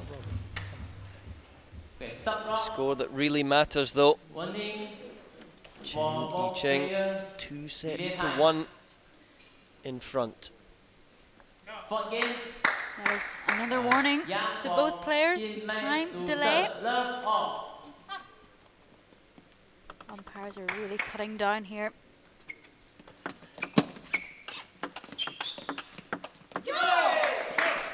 Clever play. They're playing a little bit softer, but more to the middle area of Yang Haoon. Loving that Rossi bench. Jorg Roskopf leading by example. And that shot there was not as easy as it looked. And you're probably thinking, why am I saying that? Well, it rolled off the fingers of Yang Haoon. It's always difficult then to know the quantity of spin as it deviates up into the air.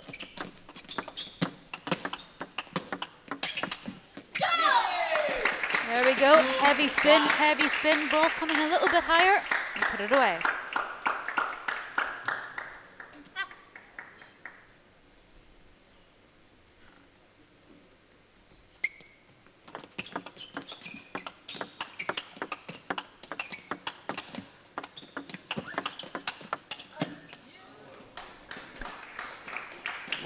A bit of fortune there from Cheng i-ching, but did all the right things. Played a lovely fade forehand, then it opened up the rest of the table when Yang was off balance.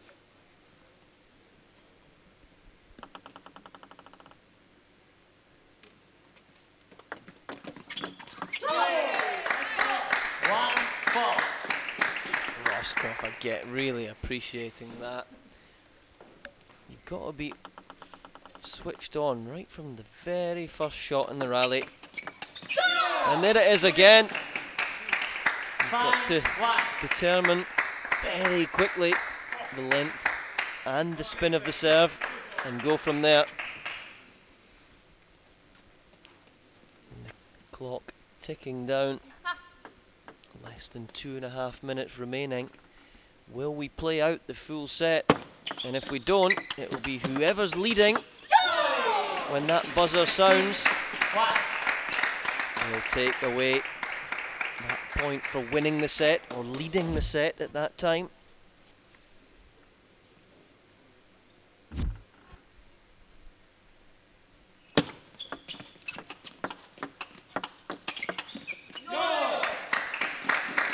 Really got the mix well now, playing heavy spin and heavy spin. Knows Yang cannot do too much with that ball except for hold and hope.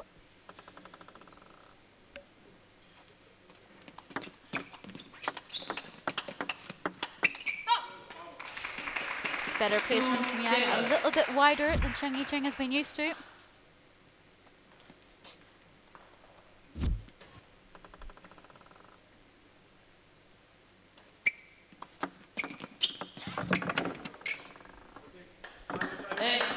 Dribbly stuff.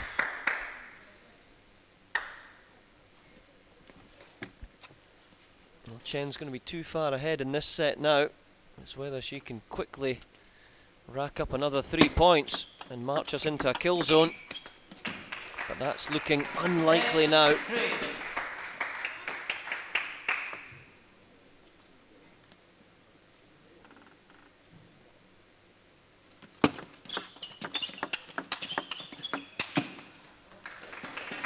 Taking that ball at the wrong point. Take it a little bit earlier before it rises up as high as that. Then you can play that shot.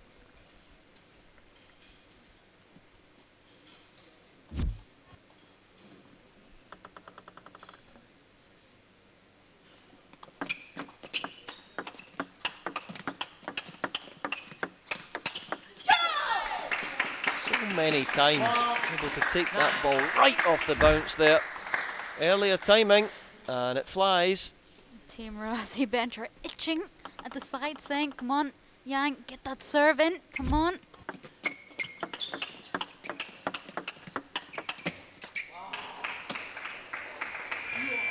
Nine, 5. Get a match to team for Team Rossi. Congratulations to i-ching. Apart from squandering that huge lead in the second set, she recovered well.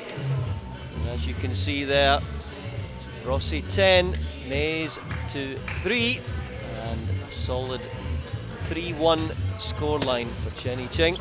It's been a nice start for Team Rossi. Pota, Dima and i-ching all recording happy victories. Will it be Paul Drinkle to keep the momentum going, or will Timo Boll spoil the party?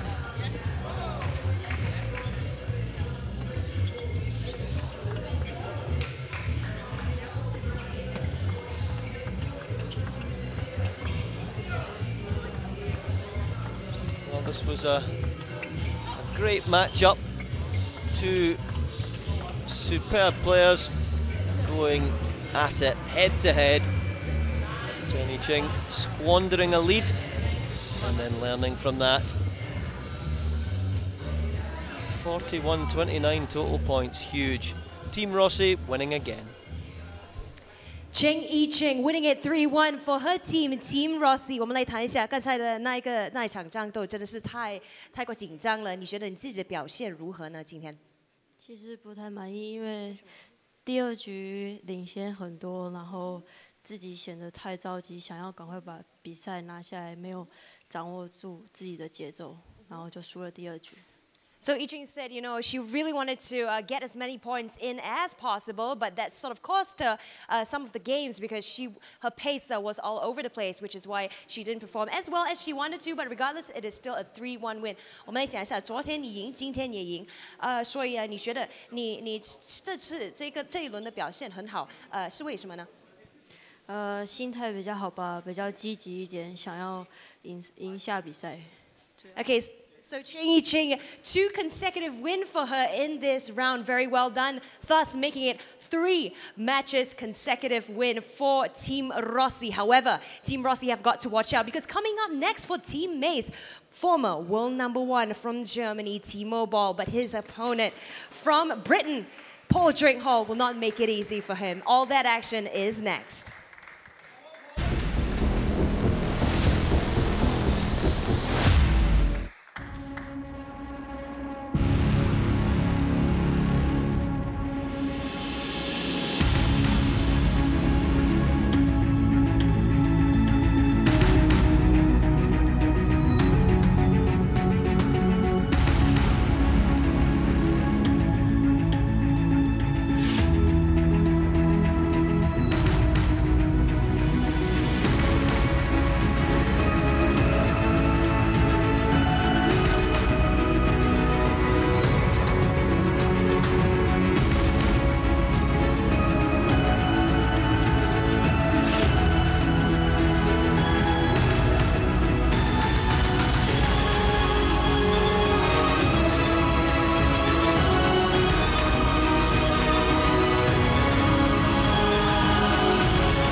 Welcome back to T2 Asia Pacific Table Tennis League. Team Rossi is taking the lead right now, 10-3, so that sort of takes the edge off Paul Drinkhall a little bit.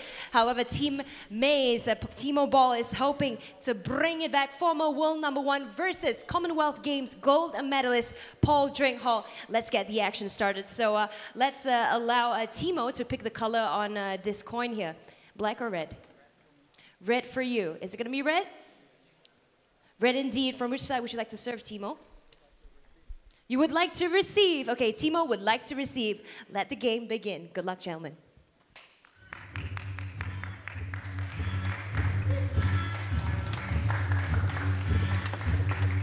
So we're back in action now. 2 of the big players in Europe, Paul Drinkhall and Timo Boll, going head to head. England versus Germany. Rossi against Mays. Here we are. Paul Drinkhall, current ranking of 45 in the world. It's been as high as 32. His game is all-out attack. Hit your shots and go for them. Timo Boll, of course, the gentleman of the sport. Current ranking, 8th in the world, not bad, but has been as high as world #1. Of course, the last time these two met, it was Timo Boll who came out on top back in round 1, 3-1. Exactly. And on that occasion, it was Drinkhall that got off to a flyer and was leading by a set and a few points up in the second, until Timo Boll managed to find his range. So let's see who is quickest out of the blocks on this occasion. And it's the Englishman. First blood, first point in the scoreboard.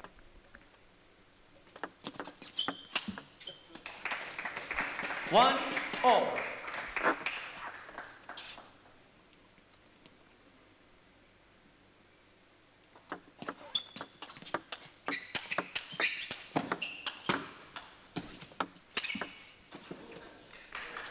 One, two. Lovely little soft block from Drinkhall in the middle of that rally, getting himself back into position. Five. 3-1. Quick fire. Good receiving of the ball service there as well. This gives Drinkhall a decent lead. 3-2.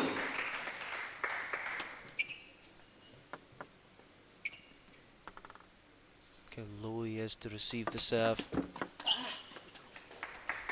3-0.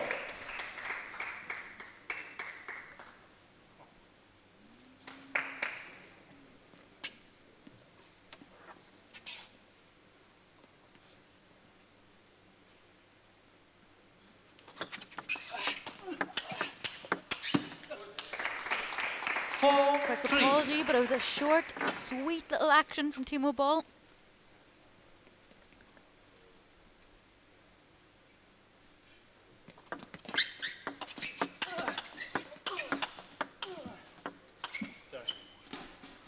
A little bit fortunate there. Was Paul Drinkle. You see that backhand clipping the net and changing direction off the net too.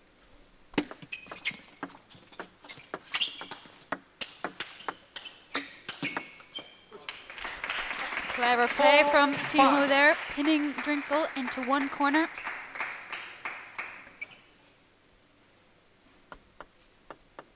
Just see Ovtcharov just signalling there from the bench. 6-4. Settle down, Paul, slightly. Just get a few shots on the table. You don't need to rip every single shot that you see.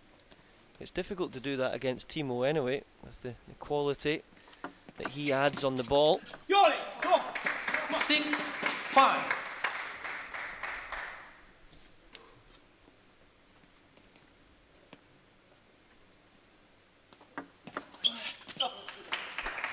Lovely little side topspin serve there, short to the forehand. Just from our point of view, we could see the racket kick up on impact. Very deceptive. He has exactly the same action for his heavy chop serve as well, I can assure you.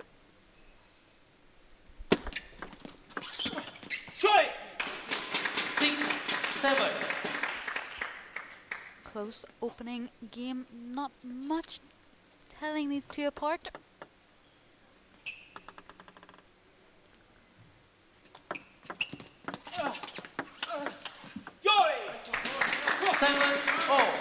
Sharp attack, and that meant that Timo drifted off the table, as you can see there on the screen.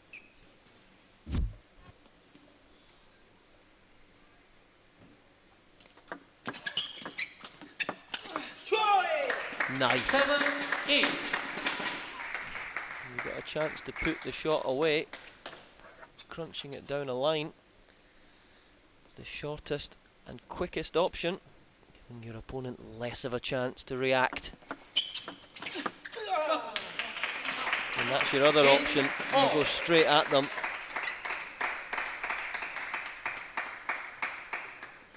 Both players playing pretty well.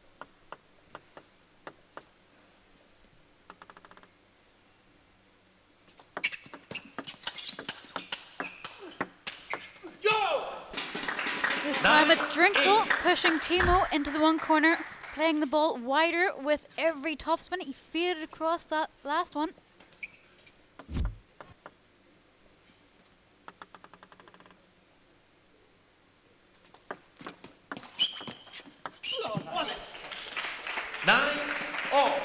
Sliding round the ball there.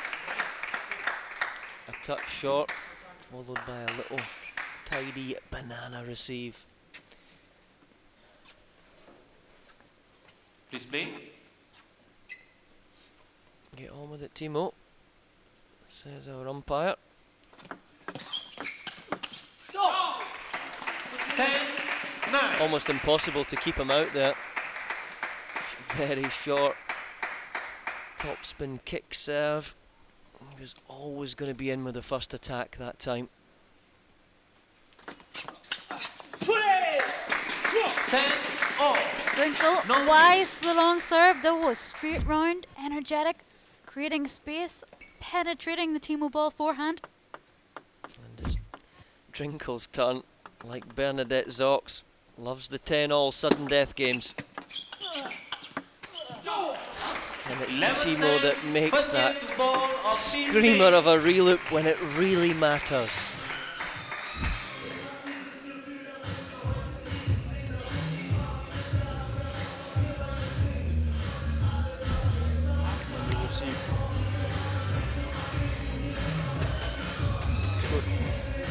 then I think it's also good if you play to his forehand. You must play hard to his forehand, otherwise he's waiting this ball. Otherwise, play to middle backhand. Second game. Ball of teammate to serve. Love all. So we're straight back into it. Game 2. Ball against Drinkle. 1 love.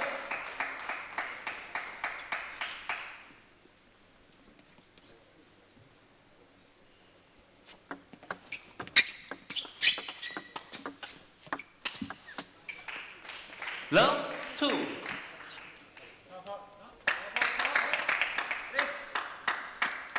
Nitty-gritty start for both players.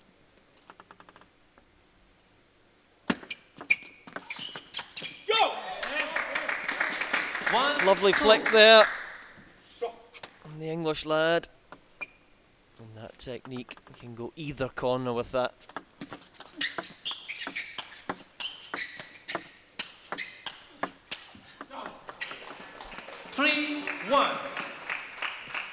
Right idea though from Drinkle, trying to tie Timo ball up in the backhand wing, then feed across.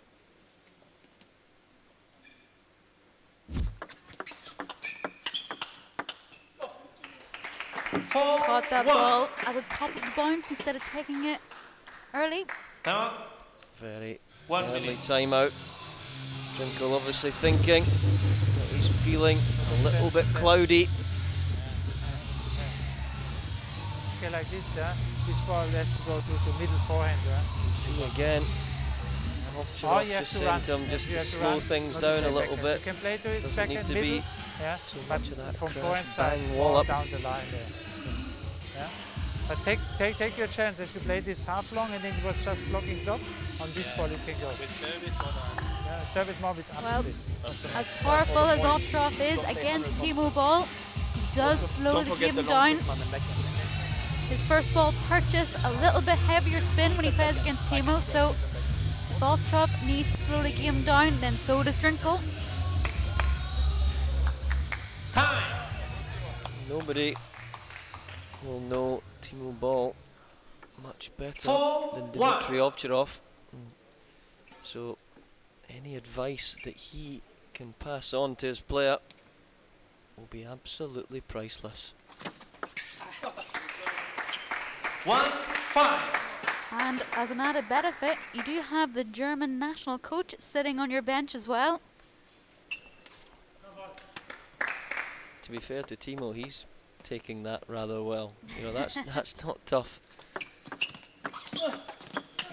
2-5. So here we are, back in the action. 5-3. It's okay to play with power when the ball is up a little bit higher like it was there.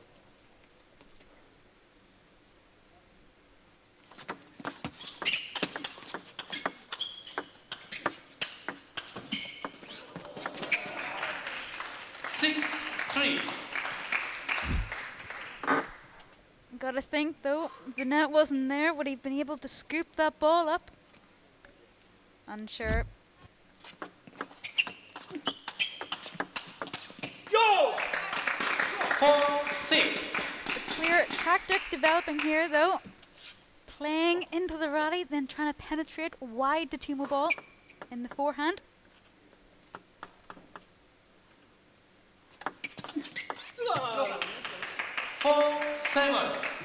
I wonder if that counts as a kill shot. The stats there were 10-2 in favour of Paul Drinkle, attacking big shots. Left 4-7.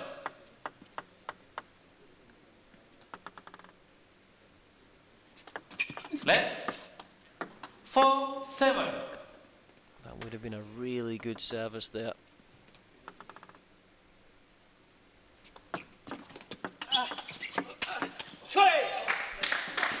Lovely placement there from Drinkle, right into the crossover point of Timo ball. You can see full rotation from the waist of Drinkle.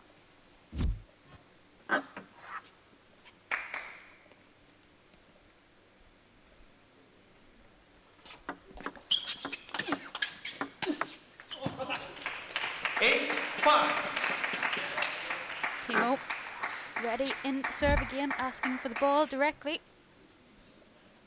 He's got to grips with this T2 system.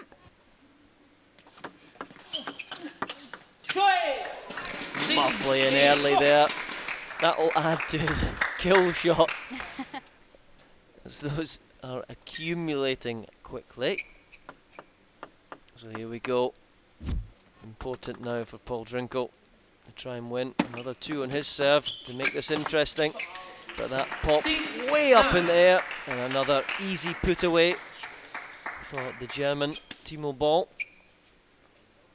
So 1-love 9-6. Looking rather good for Timo. 9-7. Seldom do we see that. A misread of serve. And the Timo receive.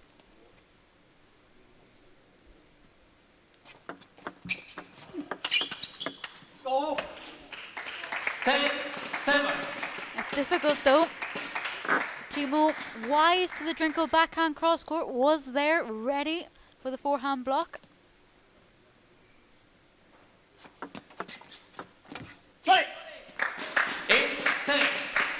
Now, with 2 serves, can Drinkle level up to 10-10? Another sudden death? Or will Timo walk away with a second set? 8-10.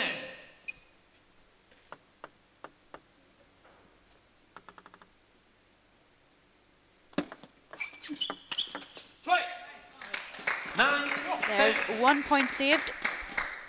You would fancy now that Timo will try and play into the Drinkle backhand to stop the huge winners. Let's see.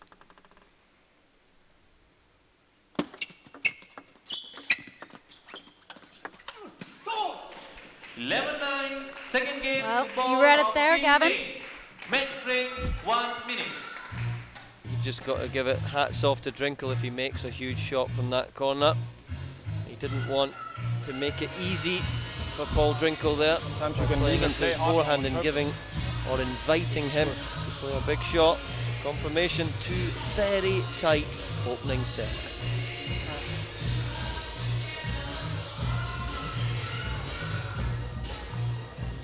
Through his first attack to middle, you catch and then you can follow next one.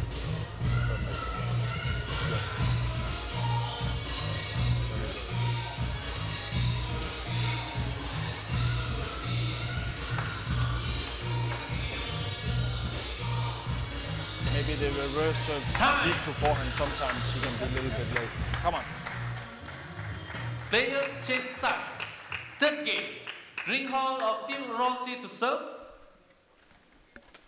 Love all.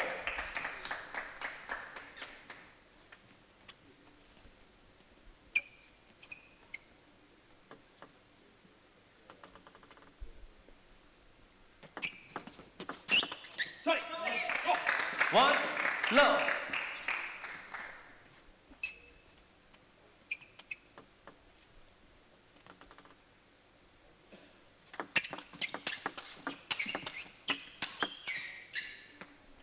Quick and early, and if you're taking the ball as early as that and you get a slight net cord, it's going to be tough for your opponent to deal with that.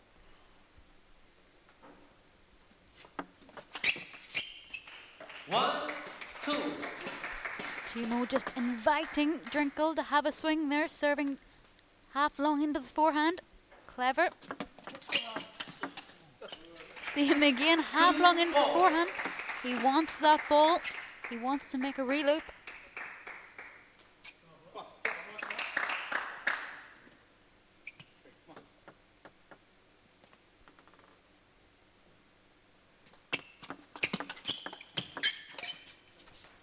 Two, three. Quick apology from the German.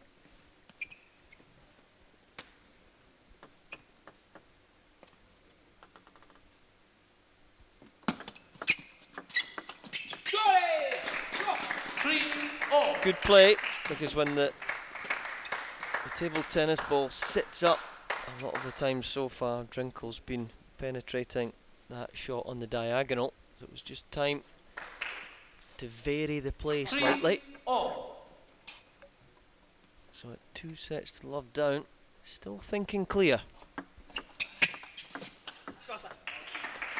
4-3. Difficult to emphasise to all of you out there how spinny that shot is to try and deal with. 3-5. Timo again creating an angle that Drinkle doesn't want. A little bit wider off the backhand side than he was anticipating.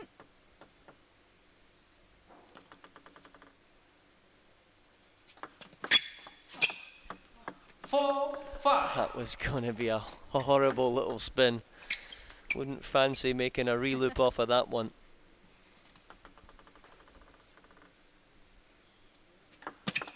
Go! 5-4.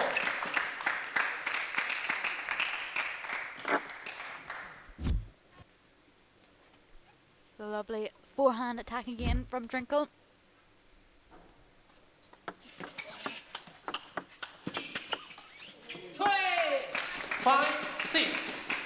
I'm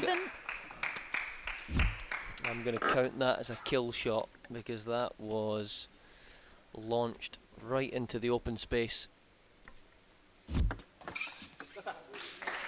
6-all. Timo calling for his towel. It is hot, a little bit humid, but they are great playing conditions down there.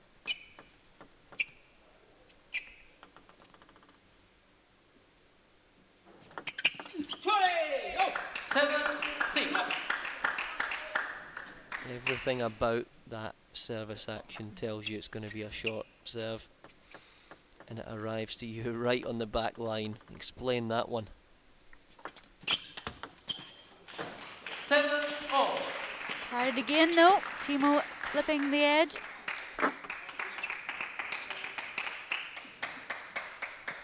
Now just 7 points apiece.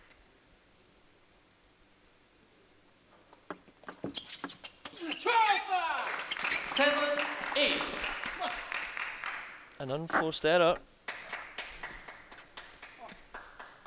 Jot that one down.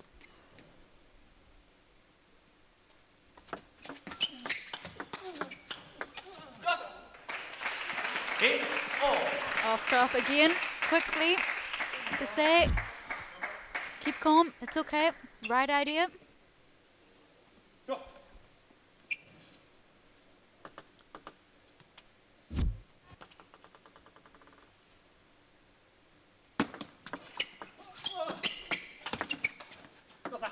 Oh. That was unlucky. You see this in the replay. Drinkle changing hands.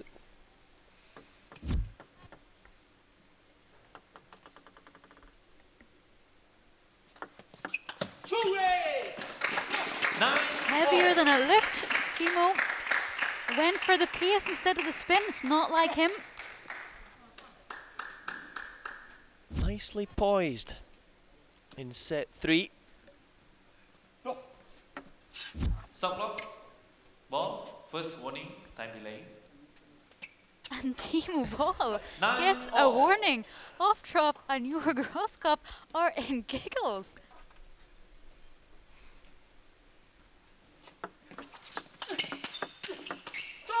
Oh, that's going to fire him up though.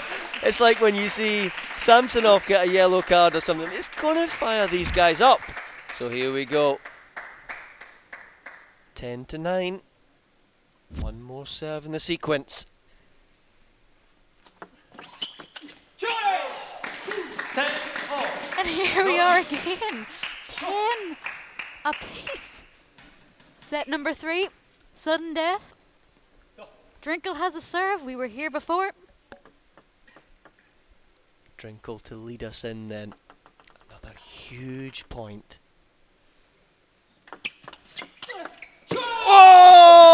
Oh, and the bench is up. Ovcharov goes straight to his forehead and says, yeah, I like that. That was positive. Extremely intelligent play. I don't think any tactics will be discussed here. It's all about that 10-0. Ovcharov leaping into the VIP section. What happened? If it's short, okay, the first ball, you can in the ball and flick this one. First game. Ball of team Rosit. Ball of team Mace to serve. Love all. Here we go. 3 cracking sets of table tennis so far. And here we go again. Spin of ball against the attack and flair of Drinkle.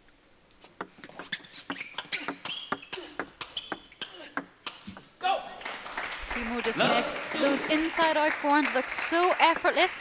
He's bending his body. Lovely little bit of flexibility and agile. 4 minutes of the allotted 24 left. No, 3. Drinkle just timing the contact with the ball though, not brushing it, not going around the side of the ball.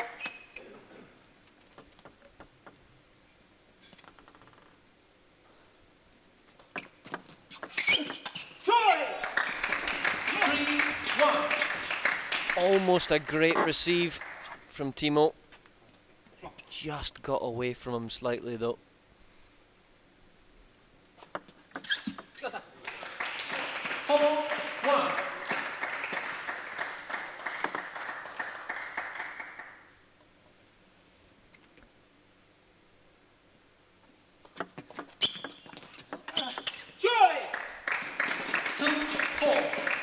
It's rare we have Timo missing a backhand, but these things happen in T2.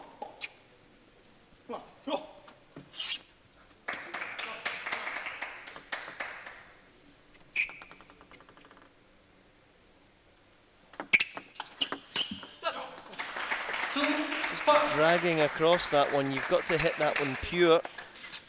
Ovcharov agreeing with you there. Signaled you want to cross, you need to go up, get the forearm going up.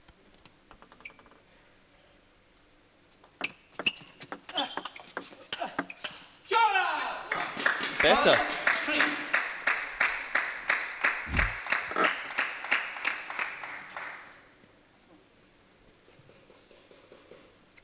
Let's see Timo's service placement again.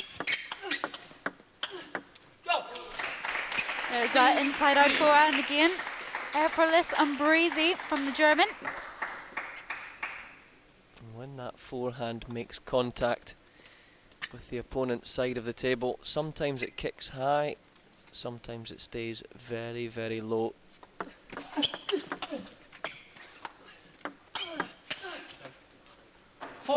Lovely little bit of feeling there from Bolo to recover the net point. Drinkle taking advantage though.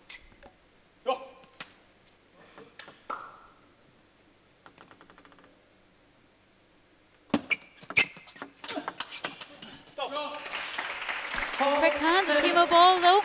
Short, compact stroke away from the table. Didn't need any backswing. Used the power of Drinkle against him. And I must have watched the hand position as well to determine the racket angle. 8-4. It's tough now for Drinkle. 4 points behind with only a minute left in the clock. Will he come back and level at 2 sets apiece, or will it be the same score as last time? 3-1 to Timo Ball. Remember, team score as it sits currently, Rossi 11 and Team Maze on 5. That's going to change in 40 seconds time.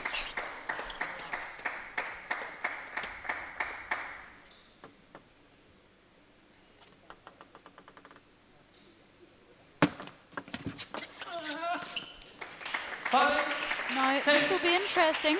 If it goes to the kill zone, Paul has another chance to try to get another point on the board. Same goes for Timo, but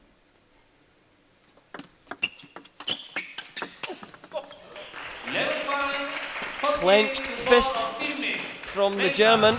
I was going to say the young German. Well, he looks young. So 3-1 in favour of Timo Boll, playing some magnificent stuff.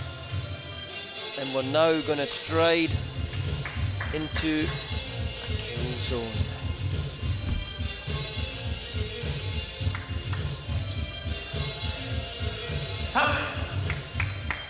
there we go. Confirmation from Dmitry Ovtrov. Take your time. A little shake of the hands out from Drinkel to settle himself, and a puff of the cheeks from Timo Boll entering the kill zone. You got to fancy your chances against anyone. First to 5 points. Fascinating here.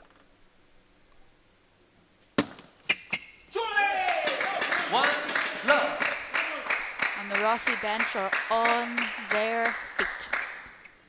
Credit to Samara as well. She's got that sore neck, but she's right off the bench. There we go.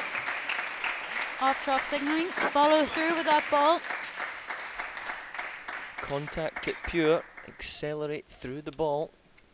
You don't do that, it's going to go flat and flying off. 1, 2. Like he said, I need that.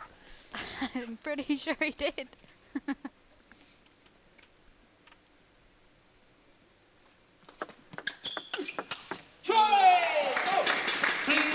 Just stroking that ball away down the line. I want to get a speedometer on that one. Woof.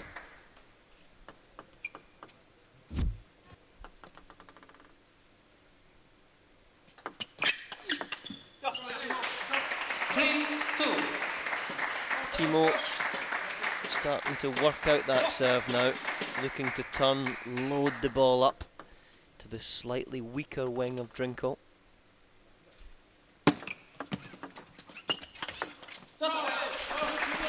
Smart play from Timo there, receiving short, letting Drinkel come in. Targeting the Drinkel backhand yet again.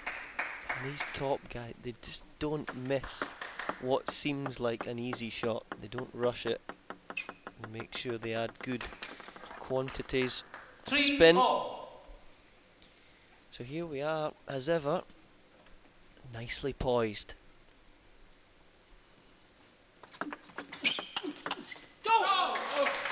And it's Timo Boll with the kill zone point and on service.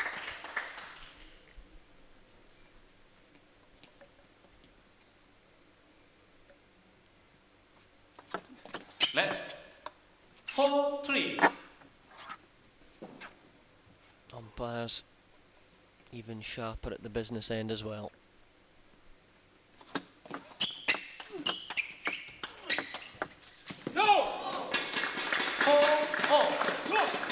Clever hold.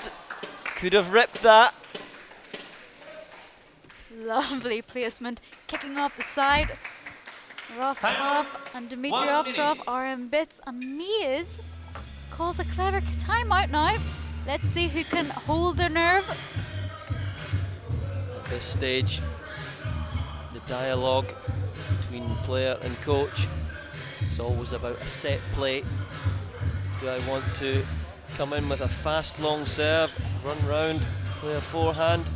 Will it be the trademark ball reverse serve? We'll soon see. I think they did okay. For Drinkel. And this receive also before. Wait and time. Serve in tight. Look for the big forehand attack after that. 4-0. So many elements of the game for us all to sit back and admire. So here we go, sudden death again.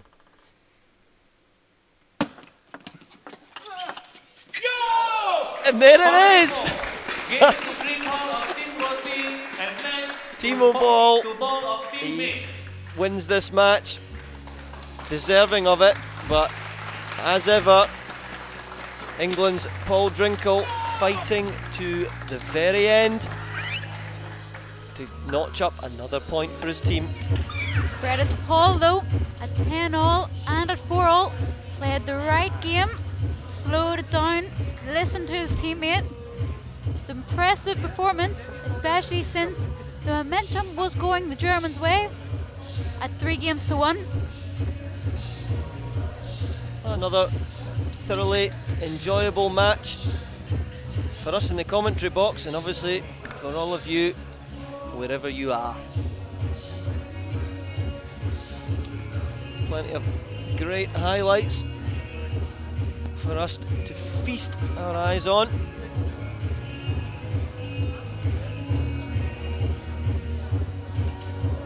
That's where Timo was getting his success, when he targeted the Drinkle backhand with quality.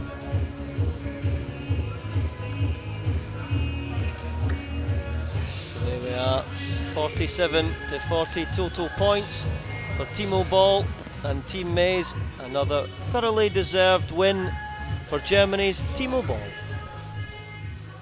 Germany's very first world #1, Timo Ball, securing his team, Team Mays' first victory here in this fixture. Let's talk about the game that you just played. The scoreline suggests it was very tight. What do you make of it? Yeah, I think I can be satisfied. 3-2 is okay. I wished a little bit more in the end, but Paul played very clever, put me under pressure, and I put myself a little bit under pressure. I was sweating so much, and I needed a little bit more time to dry myself, so I lost a little bit the focus on the game, and that he used quite well. Yes, the start was tight. However, there was one set you won in quite a far margin. What made that specific game much better? I think mentally I was quite good, especially in the beginning, won all the close sets. But it's a stressful game, especially if you play on time, and it's a little bit different than normally, and we adapted quite well, but still you get these situations where you feel a little bit under pressure. Regardless, it was a job well done for Team Mays. Timo Ball winning that one 3-2. 13-time European champion, including the recently concluded one, 2017 European team champion with his country in Germany. Coming up next, we have the women's battle where Georgina Pota will be featured once again, replacing her teammate Elizabeth Samara, going up against Feng Tianwei. That's next.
Welcome back to T2 APAC. Georgina Pota versus Feng Tianwei. Pota replacing her teammate Elisabetta Samara due to a slight injury. So, how is it going to be? Is Georgina Pota going to come up here and prove that she can win twice in one fixture? Or is Feng Tianwei a fantastic player that she is going to take advantage of that fact? Let's find out right now. Let's allow Tianwei to choose a color on this coin. Red color. Okay. What's it going to be? Red color indeed. Which side would you like to serve? 哪一边开球? All right, she's made her choice. What is going to transpire here? Let's find out. Good luck, ladies. So, in our women's match here, and Ding Shanwei, and for all of you, yes, it's Georgina Pota back again. Explain this a little bit. Teammate Elisabetta Samara has had to just take a rest period due to injury. She had a hard European Championships where Team Romania won the team title. So I'm sure she'll be right back to fighting fit again, resting her neck.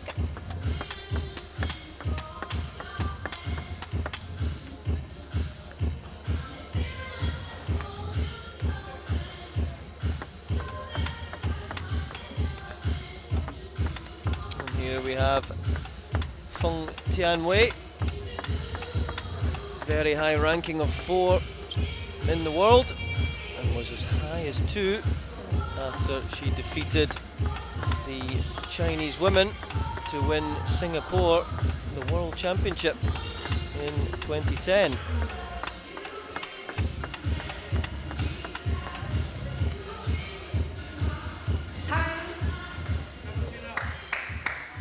First game. Feng of teammates to serve. Love all.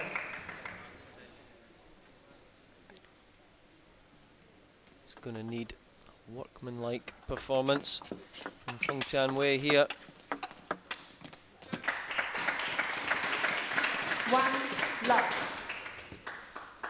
Pota, always good against players that play that fast counter-hitting game, slight bits of topspin. Love 2.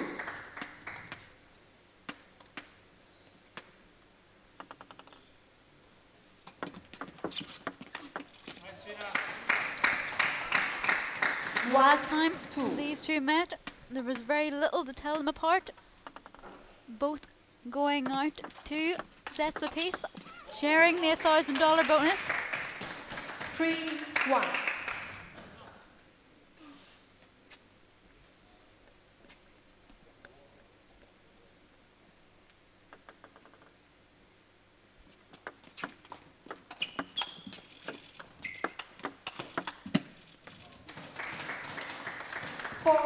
One.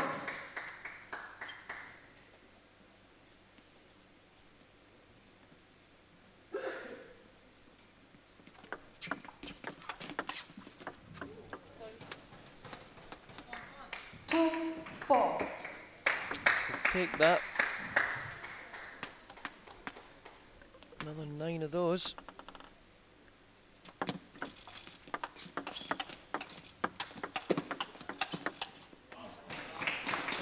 Smart play though from Feng, dragging Georgina Pota with the backhand over the table, causing her to become off balance, then switching directly into the forehand. 6-2. And Feng Tianwei matching Pota in these early fast exchanges. And that can only bode well for the remainder of the match, because that's an area of the game we thought Pota could be in the ascendancy. 2-8. Always helps though when you're serving well, like Feng.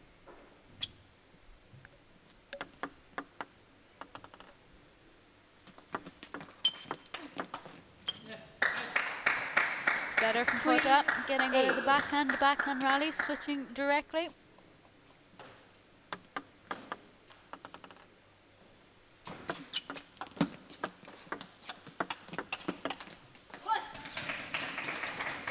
9-3.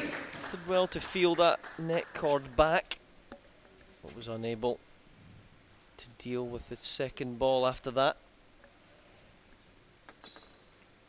This has been quite a quick opening set up till now. Feng Tianwei, 10-3. warm, moving well, serving well especially. And there it is, a very comfortable 11 points to 3 scoreline. Samara will be hoping her teammate can play better in the remainder of this 24-minute match and accumulate some points for her individually and for the team.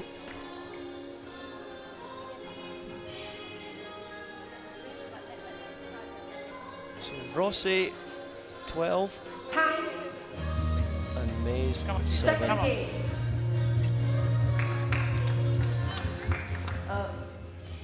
Porta to serve, love all.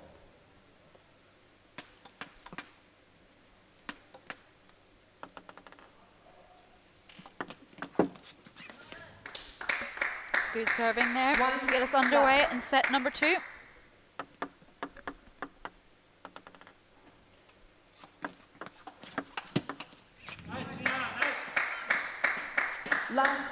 Change of tactic. Side and topspin serves been utilised.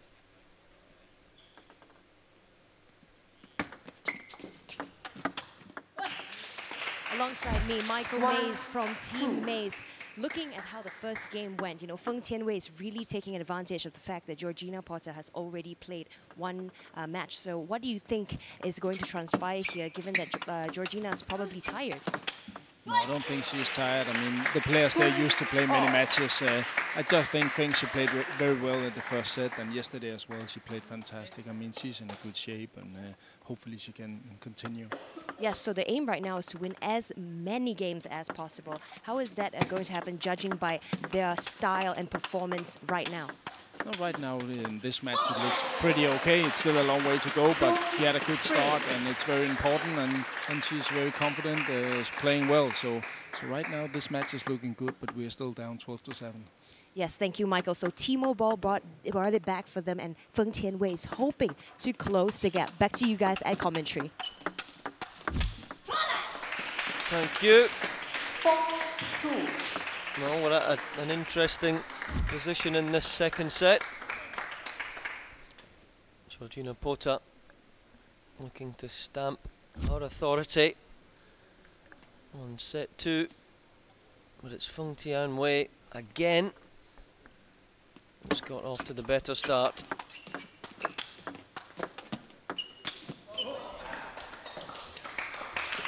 Running into a backhand, those aren't easy.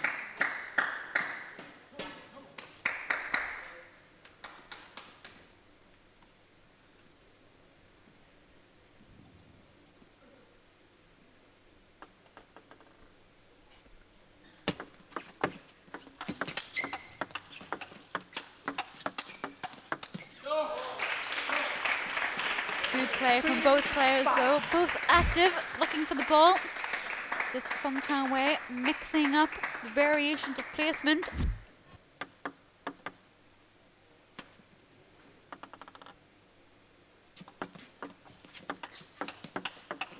Yes.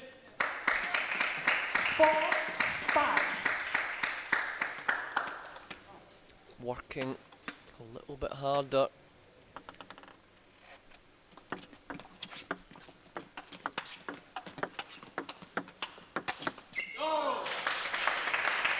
Very strong attack. Feng. You can see that in these quicker rallies, she has that change of explosive pace.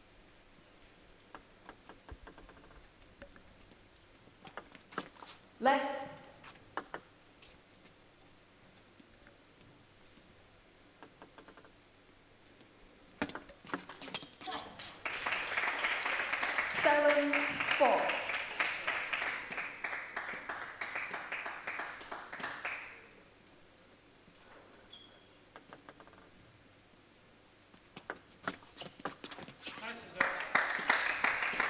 5-7. Better receive.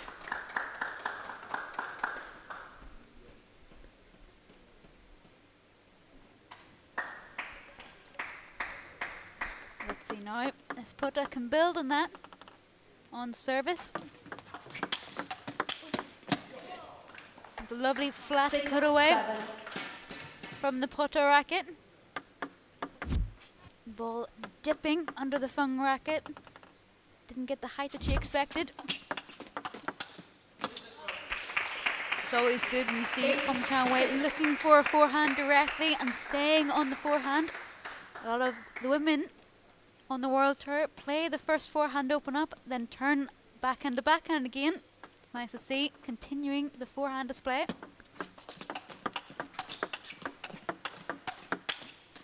And I suppose that's to do with the power and the belief in your footwork.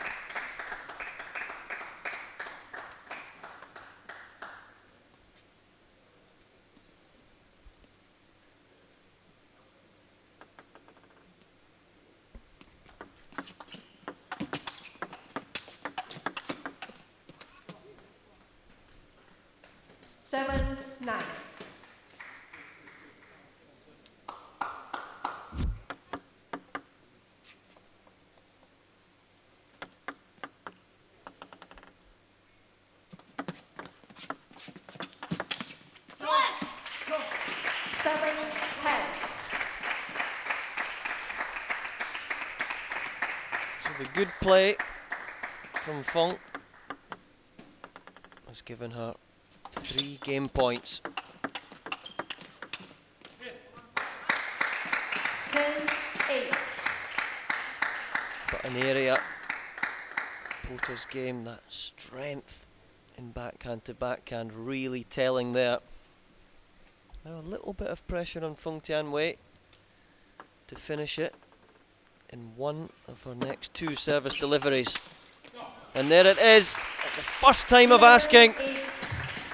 Singaporean Fung Tian-wei gives her team and Team Mays a solid 2 sets to love lead.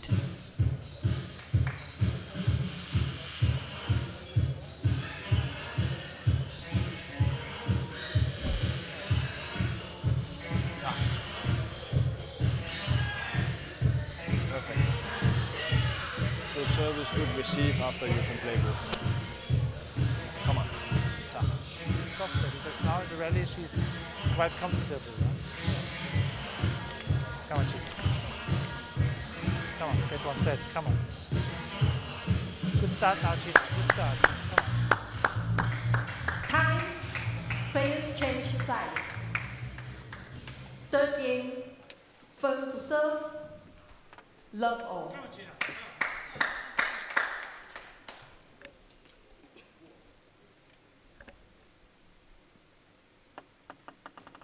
He's first to 11 sets, so critical to get out of the blocks quickly. 1 love.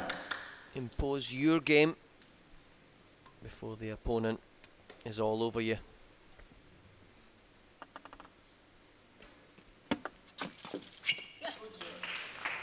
Love 2. Need to get the head in a little bit closer when you're opting for the forehand receive in the short forehand. 1, 2. Too far away from the ball, you don't have that power in the wrist. Left. Open your palm. We need a flat palm when we serve, otherwise it's illegal. Correct umpiring decisions again. And we've seen that time and time again from the umpiring team.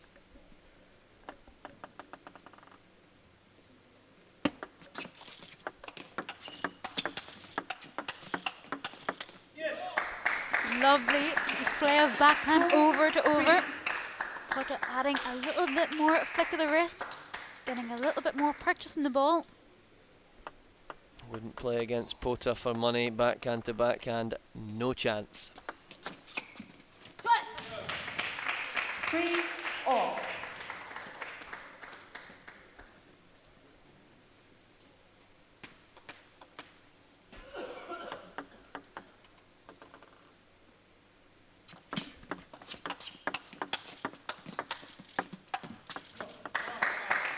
4-3. Just doing enough to scoop that ball back into play. Just getting the ball back into play, keeping the ball on the table, make your opponent play another shot. So important at this high level.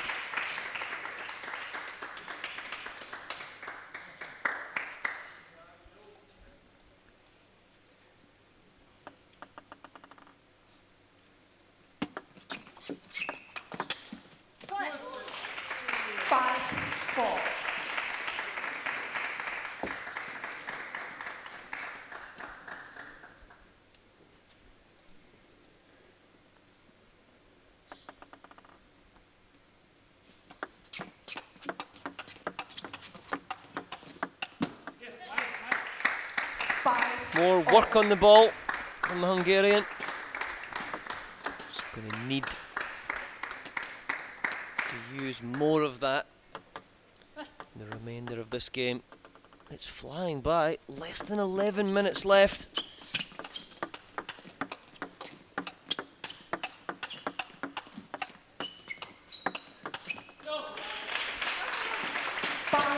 Michael May is being a little bit animated there, apologised for his little shout. But clearly he's hoping that Fung will close the gap. Then his man chien-an is going to snatch victory from Team Rossi in the last match, where he competes against Liu Dingshu. 6-all. Even the top coaches can have the odd premature cho.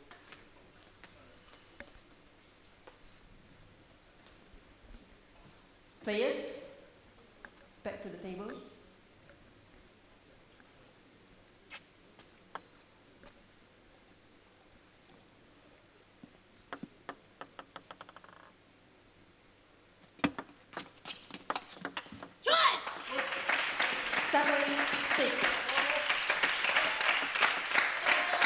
Strong, decisive.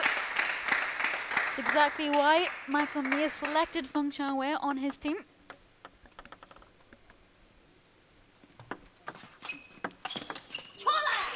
That's a lovely look down the line. Created space there. Elbow way out from the rest of her body, which meant then she could unleash that shot right down the line. No bounce. 9. A very little bounce anyway.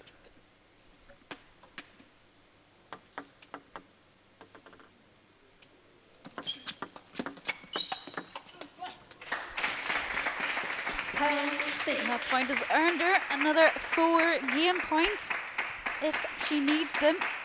Up to serve now.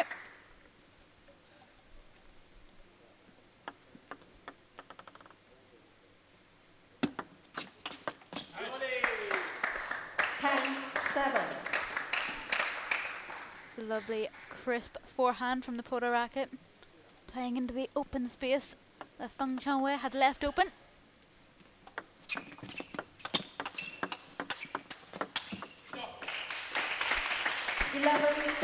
And that wraps up the third game, earning Feng Changwei a 3-0 lead and bringing Michael May's team back into contention, now only trailing by 3 points. It's good. Have time. Yeah, move legs. Time. Fourth game. Pota to serve.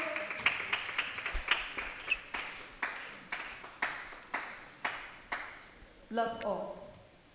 Damage limitation. That's what it has to be about now for Gina Pota. A little bit the same way as Paul Drinkle managed to fight in the previous match. Looked like he would go down 4-1, but that never say die attitude meant that he managed to get another point on the board for his team. Another quick start though for Feng Tianwei. played her way into some great form here.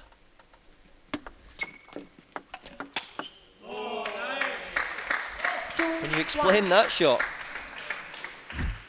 I don't know if there's a definition for that kind of shot, except for a picture of Georgina Pota next to that shot in the dictionary. Only she makes that look so easy. Nice. And what a lovely little receive up the line, cutting under and bringing the racket through the ball from left to right. That was Simon Gauzy-like.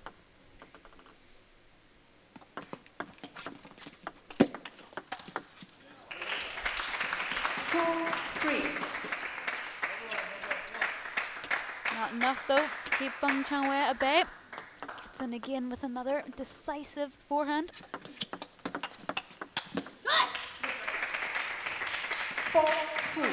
She finds that forehand a little bit difficult because sometimes that right leg is in front of her left leg, which then means that this right hip is trapped, so you can't gain the rotation from the hips.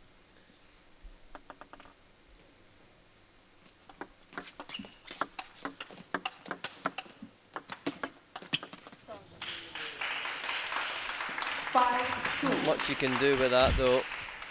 Couple of nets thrown in, and then an edge.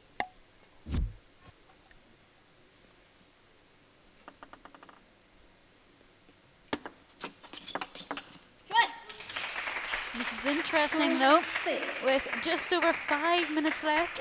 If Feng Chanwei races and takes this set with the momentum that she has had in this game, could it mean that Mia's gained 5 points, or can Pota steal a set, get a point on the board, and keep Team Rossi's hopes alive of maintaining the lead?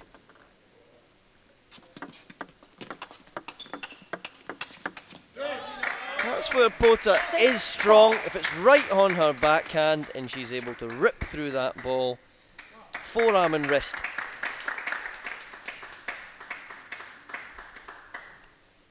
Ovtcharov, Roscoff, absolutely in this match, as if they're playing themselves. That's how much this means to all of these guys. Time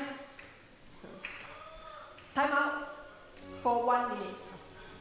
Timeout though, called by Team Mia's. Feels like Feng Chanwei's under a little bit of pressure from Georgina Pota. Just needs to resettle. A little bit, and then you serve short to forehand. And then after you can play. Or what you feel, but I think last set this worked very good. Just small change. This is good.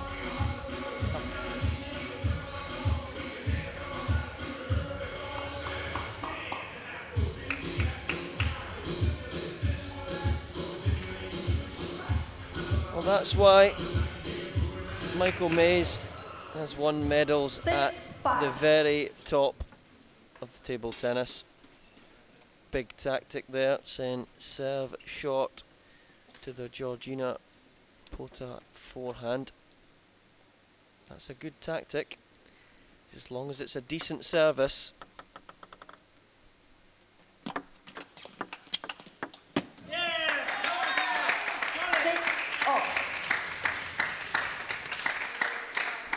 Going against the advice though.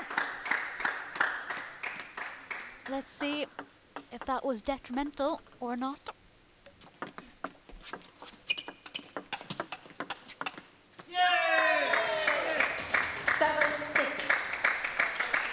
And that thumping that you can hear in the background is Dmitry Ovtcharov's trainers as he crashes them against the floor.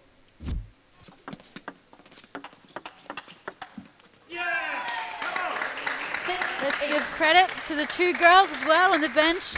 i-ching, Elizabeth Samara, absolutely on their feet for their player, urging her over the line.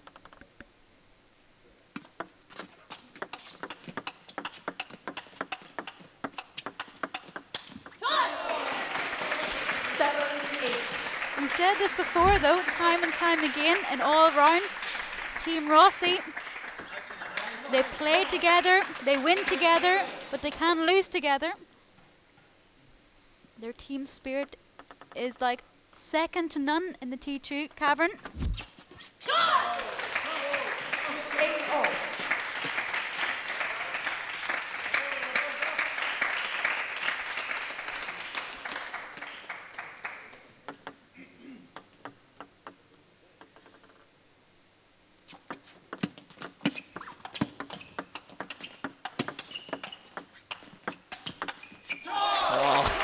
Decent table tennis all round. Michael Mays is pacing around in the dugout area. Rest of the team up as well. Yang Haun up.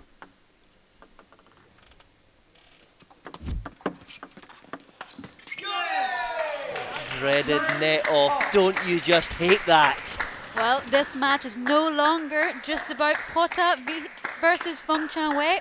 It's about Team Rossi versus Team Maids. Which bench is going to be louder?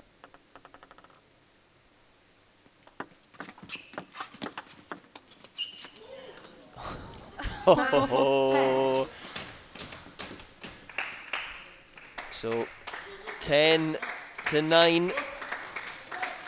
Pota to Feng.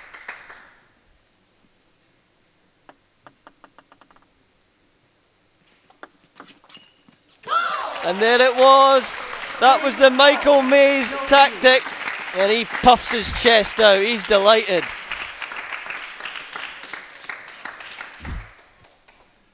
Walking around like a peacock. Right, here we go. Sudden death.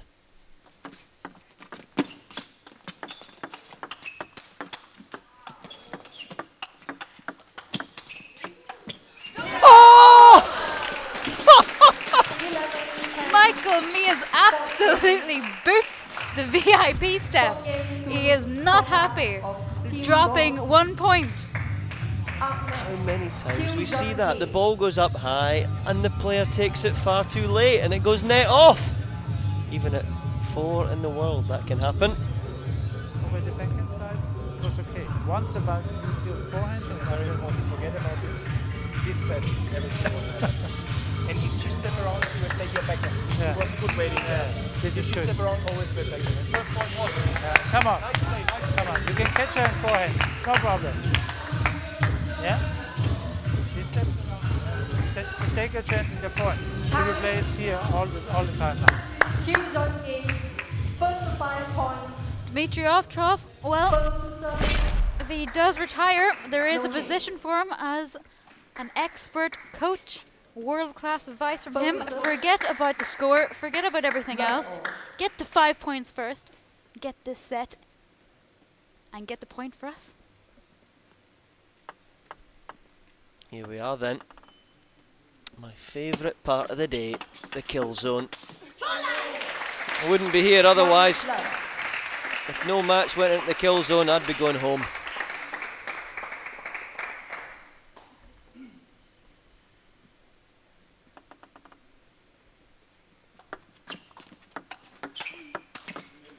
Oh, but it was going to be a winner.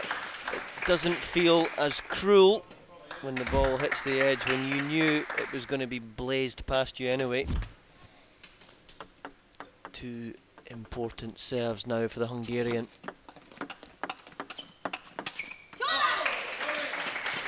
Really needs this one now. Timeout from Georg Roskov. Clever, try to break the momentum. Timeout for 1 minute. You can't fault these coaches. The timing has been spot on. She's serving, don't start to push or to play slow on that one. Then you are in the rally. Yeah? Gina, when you receive, come with backhand and push with backhand. Full cut. Just for me, please.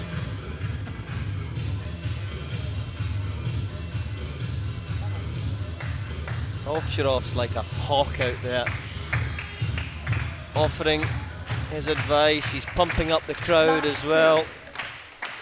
What does that lad not do? So, 0-3. The Hungarians' second serve in the sequence.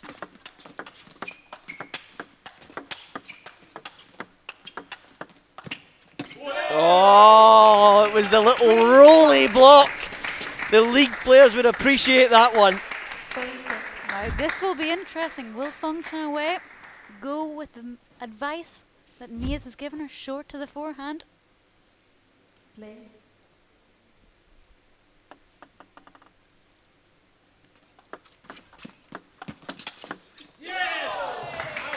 It was, but Potter followed off-drop's advice, absolutely laced the ball.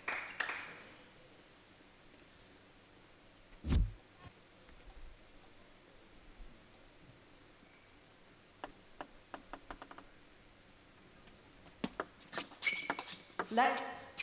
Oh, the suspense.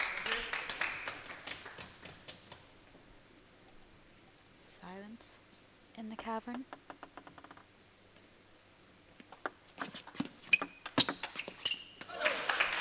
If you're gonna chop it, it has to be a little bit lower than that. That made the next block very challenging indeed. So, 4-2 in favour of Feng. 3 match points.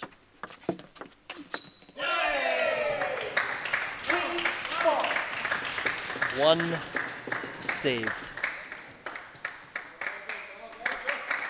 Let's see if Potter can make Feng serve at 4-4.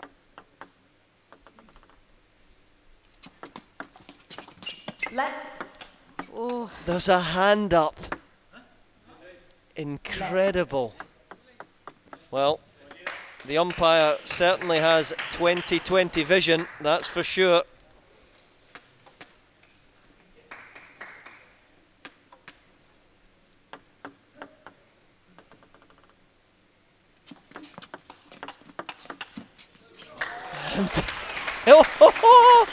There it is. What a match that we have just witnessed there, ladies and gents.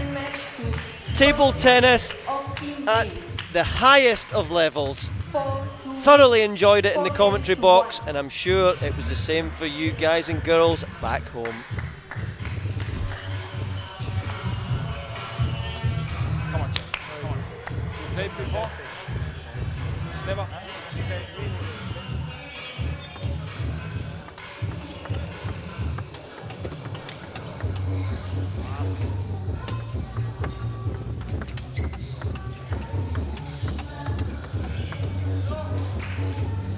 Plenty of highlights for us to stare at. How many times the rallies developed to long tussles, backhand to backhand exchanges, aplenty.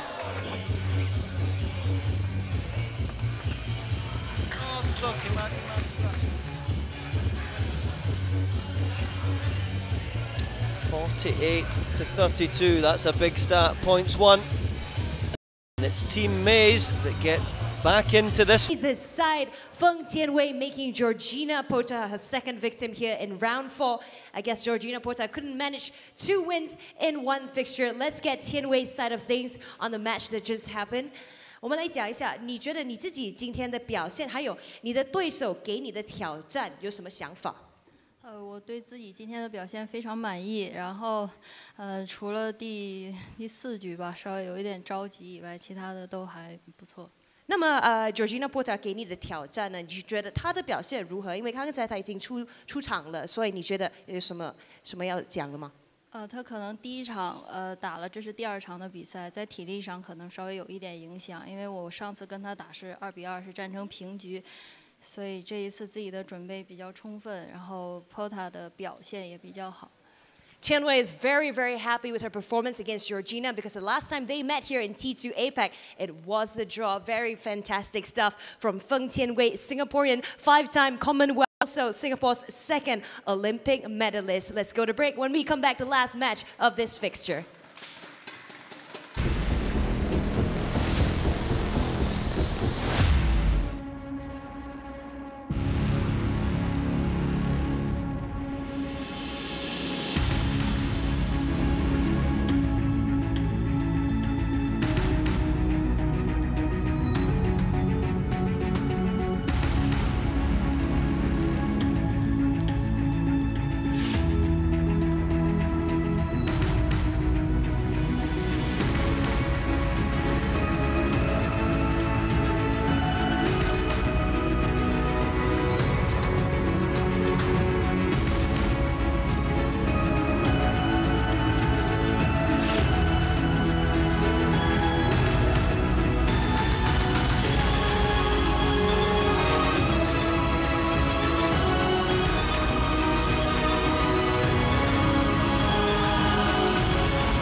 Welcome back to T2 Asia Pacific Table Tennis League right here at Pinewood Studios. Iskandar Johor Bahru were entering the last match of this fixture. It's still too close to call. Only 3 points separating both sides. This battle is between Liu Tingshuo versus chien-an. Let's get this rolling. Let's allow Team Rossi, Liu Tingshuo, to pick a color.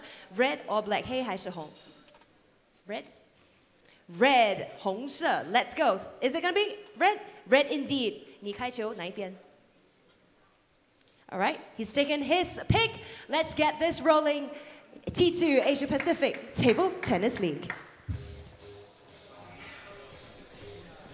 So we are back for the final 24-minute match of today. We've had some cracking encounters so far.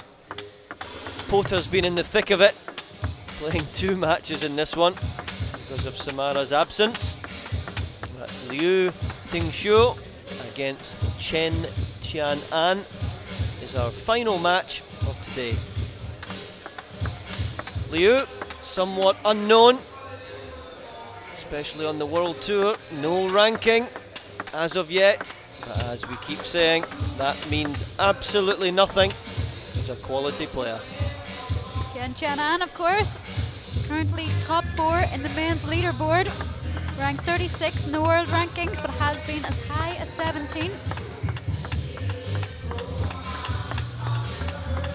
And we're back with Winnie Che, our in-house referee.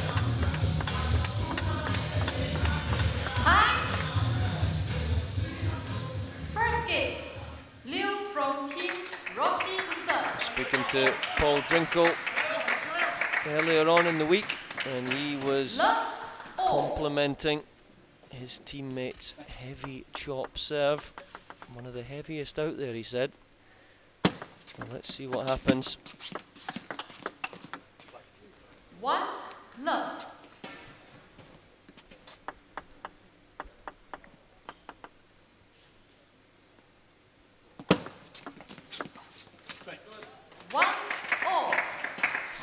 Good feeling from Chen. Inviting Dingshu to come in with a half-long attack. Ball checking up though on these sticky tables. Clever placement there. The one area on the table that Chen couldn't get there was his wide forehand.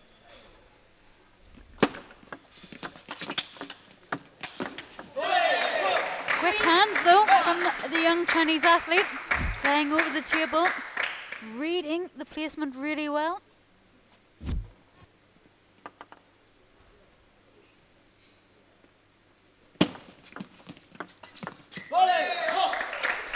Strong, decisive.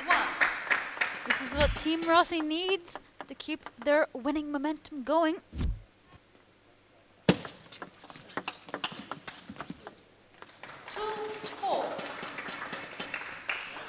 No negativity shown in that shot. 2-4. Chen has recently recorded some massive wins, so his confidence must be up at the moment.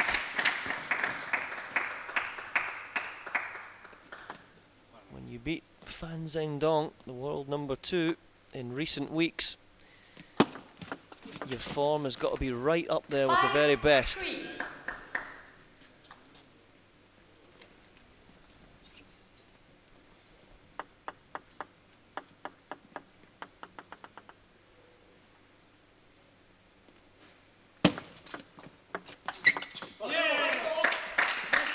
It's a lovely link up between serve and third ball attack. Lovely little set play. Hoping that ball is going to come back long so he can get his forehand in.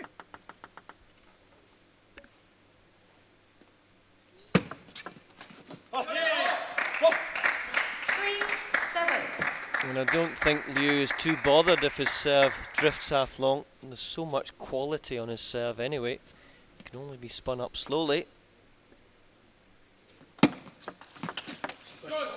Off is absolutely in this match. He's getting even the toil boy ready to be ready for the 12-point tile break.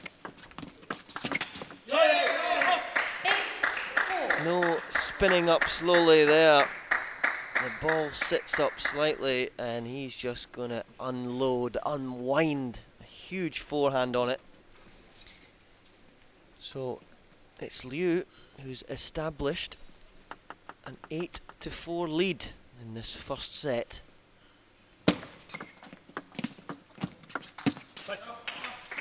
It's clever from Chen, trying to tie up Ding Shu around the net so he can't get that big forehand in. Yeah, that extra touch.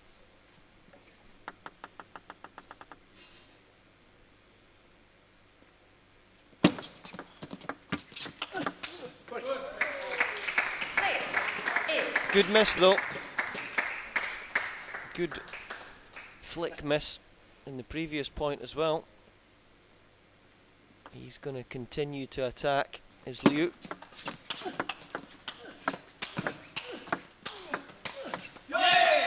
He is absolutely clubbing that ball.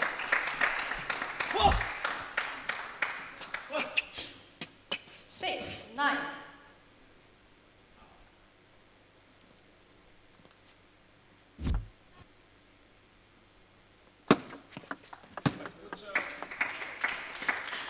See from our angle in the commentary box how he zipped right underneath the ball.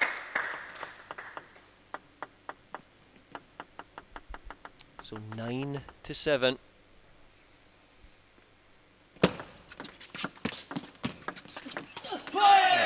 Everything is done with quality and precision. You can hear that roar from Ding Shu. He is right in this match.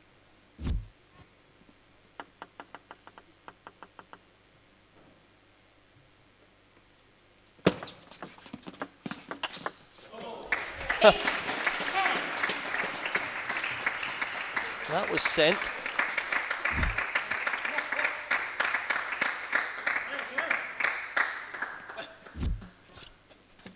Chen always cool and collected under pressure. 8, 10. 2 game points then. 9, 10. And there was a little gap down the wide forehand. We've seen that earlier in the set. Not able to execute on this occasion though. Another chance though for Liu against the serve. Let. 9, 10.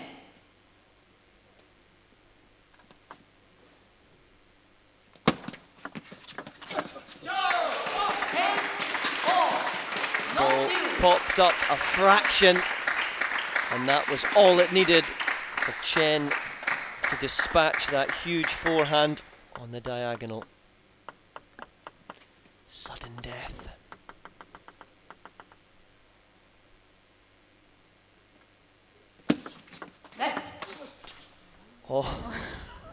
Oh, 2020 vision again. Winnie Che just making her presence felt too.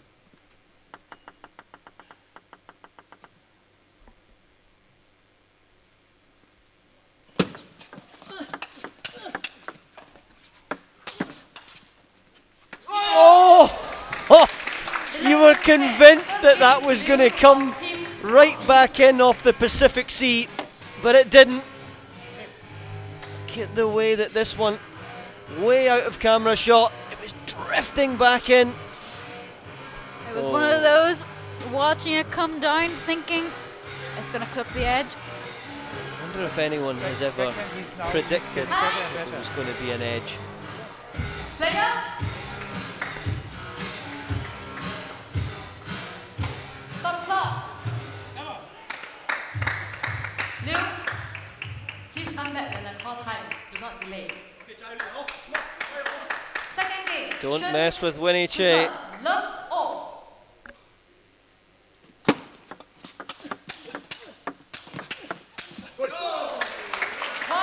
Power against power. Usually, when you play with power into the backhand side, usually wins outright, but no one told Chen that. Who found a left-handed drinkle.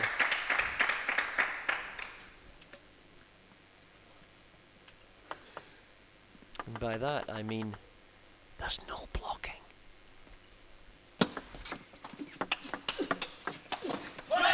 And again, if in doubt, just rip it.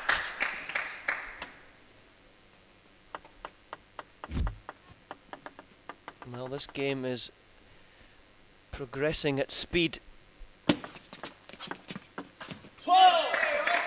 Good hold on shot. Moving from deep, back in short. Shuffling out quickly. Liu Dingshu seeing that ball like a football at the moment.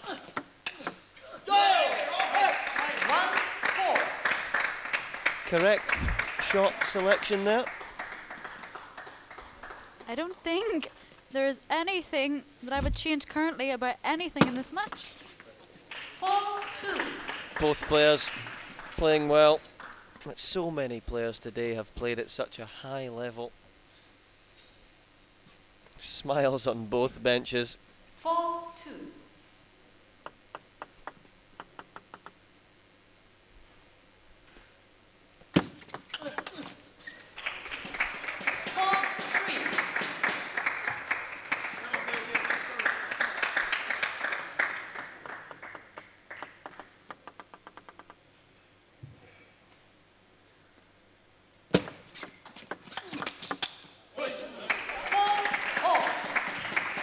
From Chien. Getting a little bit wise now with the placement of the ball.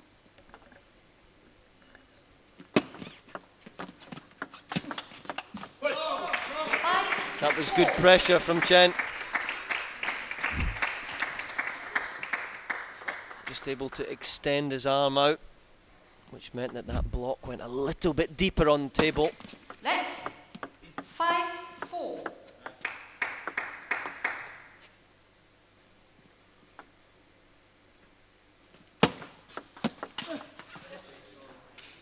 Oh, was that up? 4-6. Was that aside?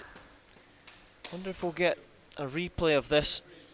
After thinks it's down, so he's urged his teammate to have a look. And that is down. 4-6.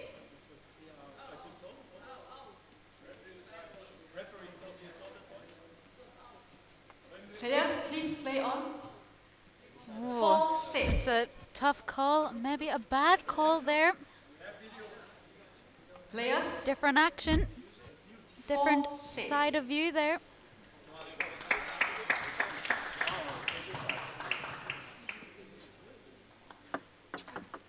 Let. Yellow card, Liu. Oh no! No, did Chien not purposely miss that ball? You are not doing a correct serve, and it's no sportsmanship.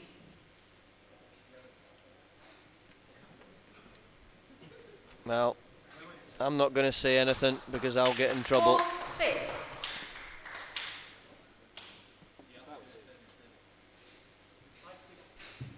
Chien did miss that ball on purpose. He thought it was unfair that he gained an advantage from the last point. So fair play to Chien. Sportsmanlike behaviour here.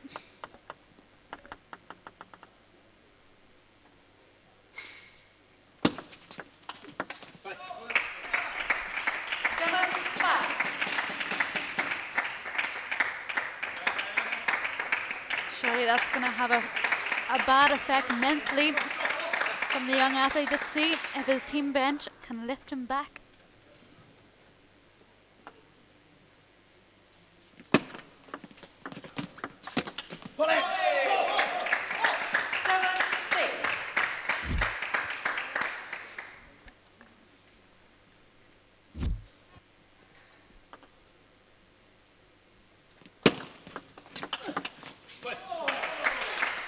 Lovely, the way that he just flows between serve and first backhand.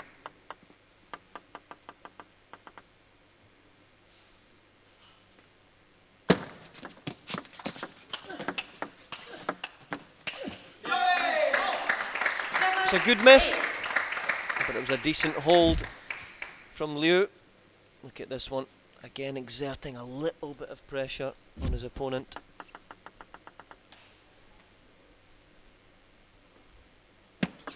Net 7-8. Agreed.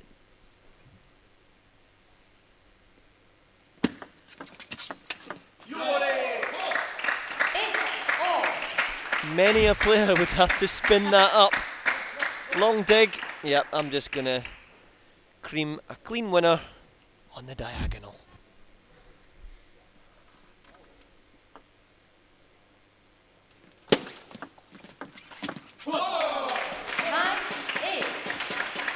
Can we have a replay of that one as well? What a lovely feed, but with injected with a lot of pace and power. Body right behind the ball.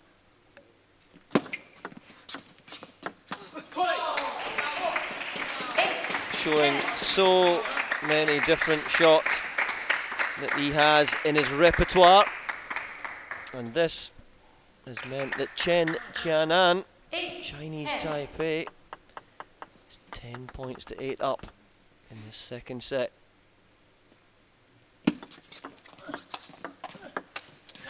Yeah, that was a nice deep backhand as well. Caught him in the face, but he won't worry about that. He'd worry if it was a cricket ball. He certainly won't worry it was a table tennis ball. So that is honours even.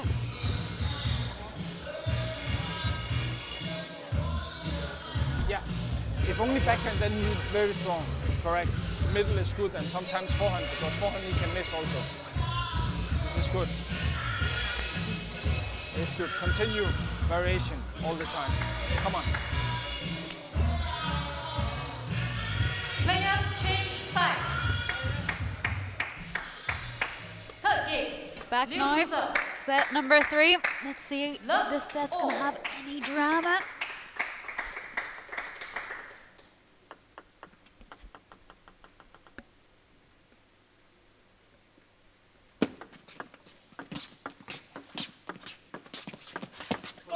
I want to see that point again. Let's have 12 replays. Short to short to short to short. Brilliant.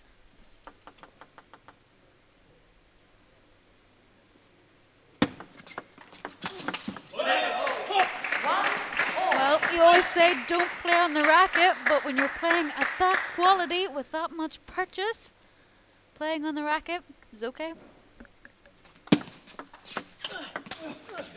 2-1. Yeah, Leo signaling he knew what he did wrong there. Didn't follow through. It was all arm coming out over the top of the ball instead of through.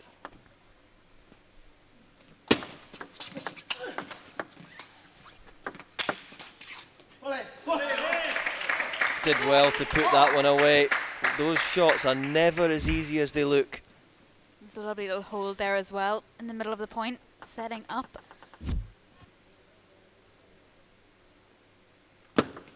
Net 2-all. Might have to be careful with that serve. That was thrown back slightly.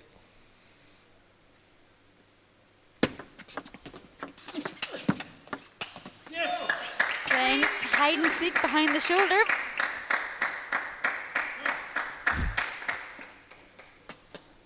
Players like to be right on the edge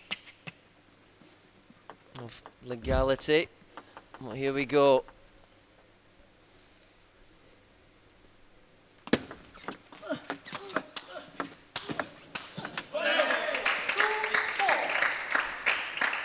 It's good legs from Jingshu, moving extremely well out there in the tower flex.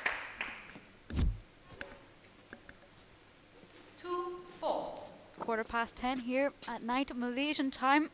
No signs of fatigue or lethargic behaviour. These two players are ready to play. Explosiveness through the floor. Excellent.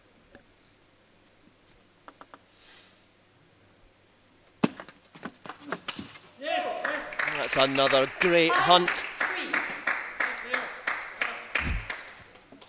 Looked like it was going to be a short serve. Drifted slightly, and he was able to get some great purchase on it.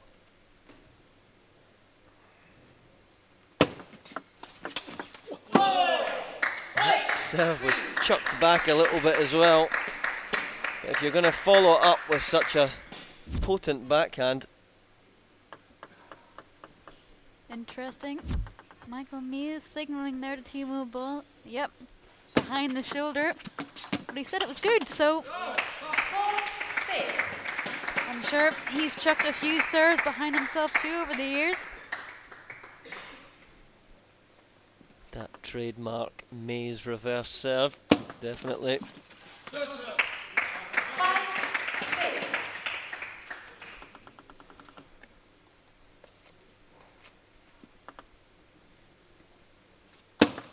Let 5-6. Let 5-6.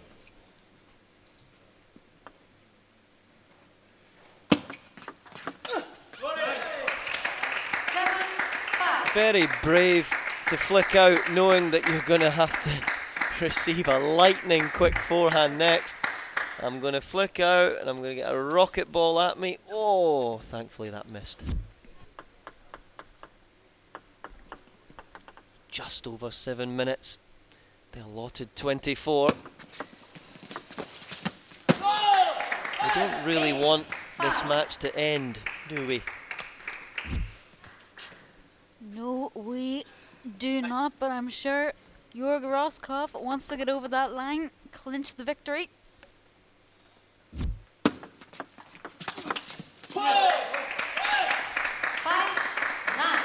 Such power going right through the body of Ding Shu. From the legs to the rotation to the racket head speed, everything currently is absolute perfection. We've seen Chen make those, so I would call that a good miss. So in a blink of an eye, it's Liu 10-5, several game points.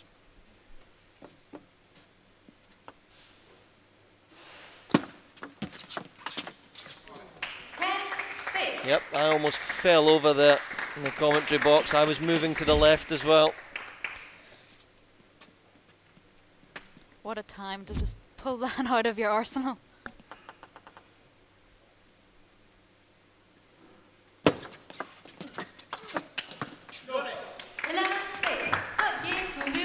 That's it. 2 games to 1 now. Does the young Chinese athlete lead? Served intelligently, got off to a decent start and kept it together. Now take it, but then soft. Yeah, not too fast, soft. Yeah? Come on, try it. Can't be time already. Wow. Chen to serve. Let's give us a little bit of a breather. Love 4.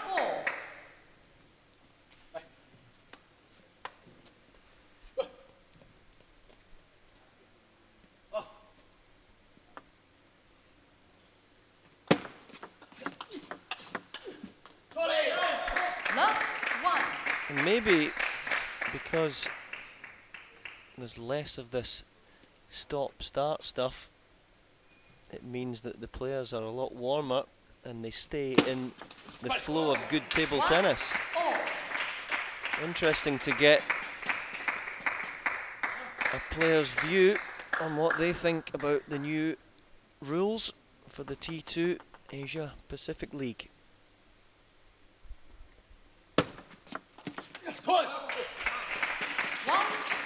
Again, a lovely little fade from Chen there. So deceptive. Just changing the angle of his wrist last second.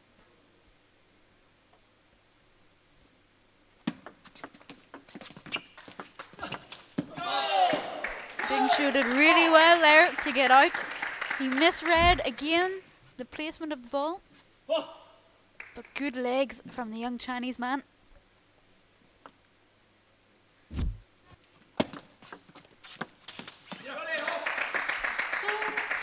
Did really well to hold that on short because that was a tiny side and top serve. Managed to caress round the side of the ball.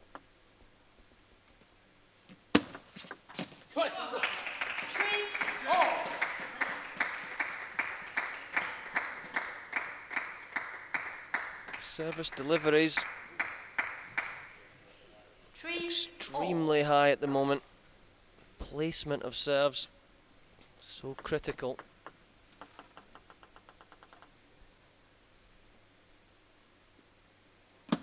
Net 3-all. Shaped up as if he was going to carve round the right of the ball and changed his mind.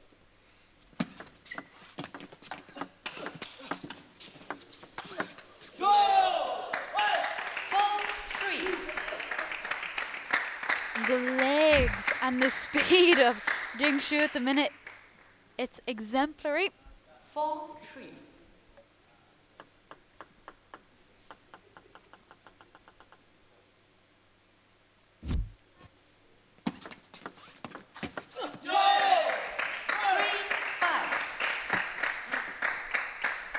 Chien not happy with the bounce there. Said it just dipped.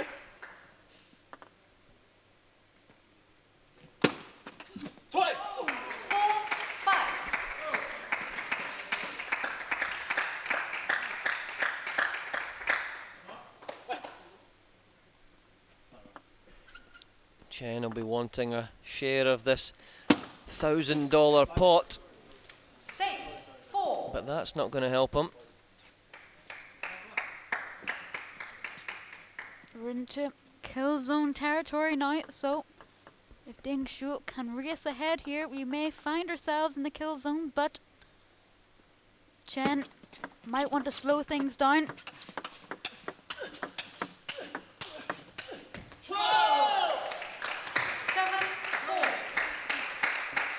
We're all nodding that, yeah, love to play table tennis like that. Credit to Chien though, getting wide and then back to the backhand corner.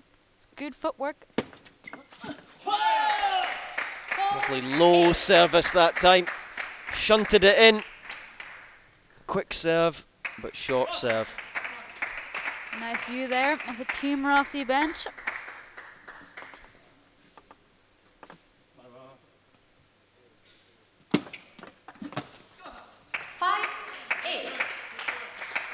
Good serving from Chien.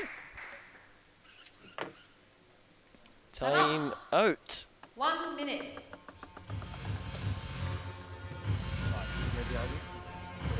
More one set. Goes up. Chance, but.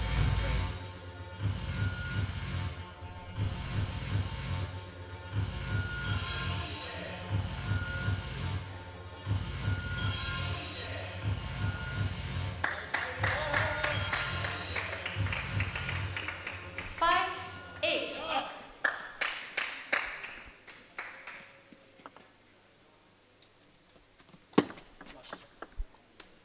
Oh my word, that's not what you want to see from Chien.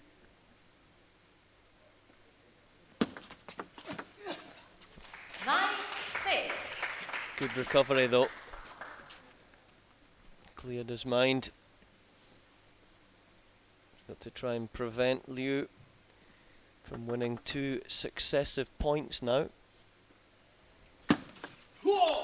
Well, let's phone up a taxi. It's going to arrive at some stage for chien-an.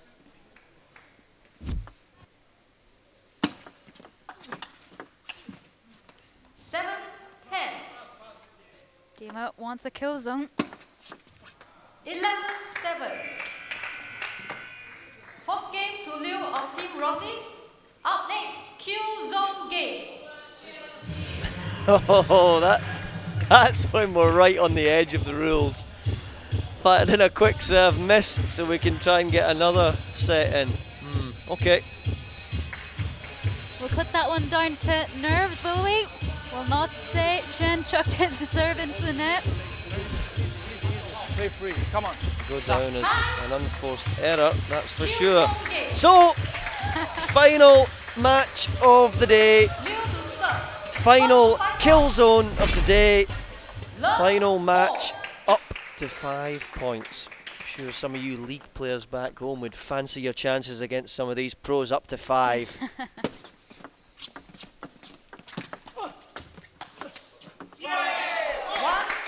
Lovely.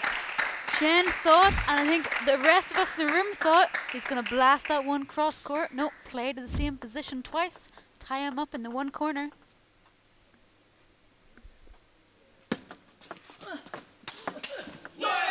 Love 2. You think Chien would learn by now? Slow spin into the Liu Dingshu forehand. He's going to absolutely crunch that ball.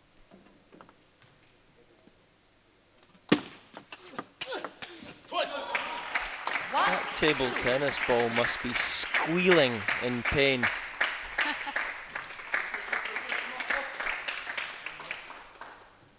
One more serve from the Chien racket. Oh, table tennis can be horribly cruel at times. Well, Team Rossi bench just said sorry to the Team Miz bench. It's nice to see.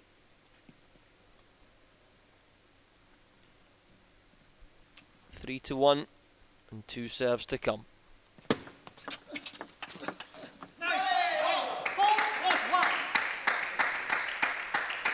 Jörg Roskopf must be delighted with this performance of the young man.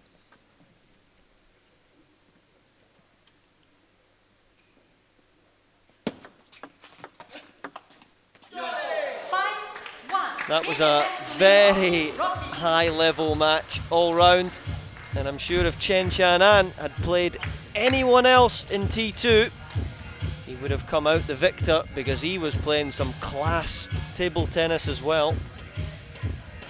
Hats off to one of the newcomers, Liu Dingshu. Jörg Roskopf will want to keep Liu Dingshu, that's for sure. Sit back and watch the final match highlights of this evening here in the Asian Pacific T2 League.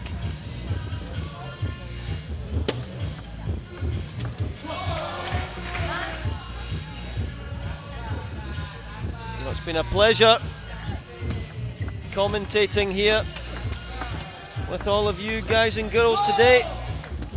We've been buzzed up in the commentary box all evening, inspired by what we've seen. So, from myself, Gavin Rumgate, and Ashley Gibbon, we will say goodbye for this evening, and we will see you all again bright and early tomorrow. Liu Dingshuo's 4-1 victory brought it home for Team Rossi. Let's have a chat about what happened there in his match. 今天的表现比昨天更加理想然后我们要谈的是今天呢，你觉得除了你的表现呢，还有什么有些事情发生的时候你有什么想法要跟我们解释一下？我觉得昨天自己第一次打还是有些不适应嘛，但是最后在领先的情况下输了，可能有点遗憾。然后今天自己从头再来吧，而且跟我们这些队友就是交流比较好，一直给我加油，想让我今天表现更好一点。包括教练就一直支持我，觉得我可以打得更好。所以昨天没能取胜，然后今天自己就放手一搏，觉得今天可能要比昨天发挥得更好一些。结果在比赛当中还是遇到了一些困难嘛，还是通过比赛，通过比赛来总结自己，然后从训练当中解决吧。可是恭喜你啊，刘丁硕 winning it for Team Rossi, Liu Dingshuo, ladies and gentlemen. And let's now have a chat with his team captain, Jörg Roskopf. Very convincing victory happened here today. It is a very wide margin, 6 points. Let's talk about some of the things you're happy about and also not so happy about in this fixture. I'm very happy with the performance of all of the players. Hopefully, Elisa can be playing in 2 days. She has a little neck problem, but yeah, it was a strong performance from the whole team. And yeah, it's a nice victory, 17-11 against Team Ace. And yeah, we keep on fighting, as we said. Let's talk about Dingshuo's match, you know, the incident that happened. Anything you can share with us and your thoughts? Yeah, he played fantastic. Okay, it's not so easy for him to come here and to play, and the pressure is quite high last match.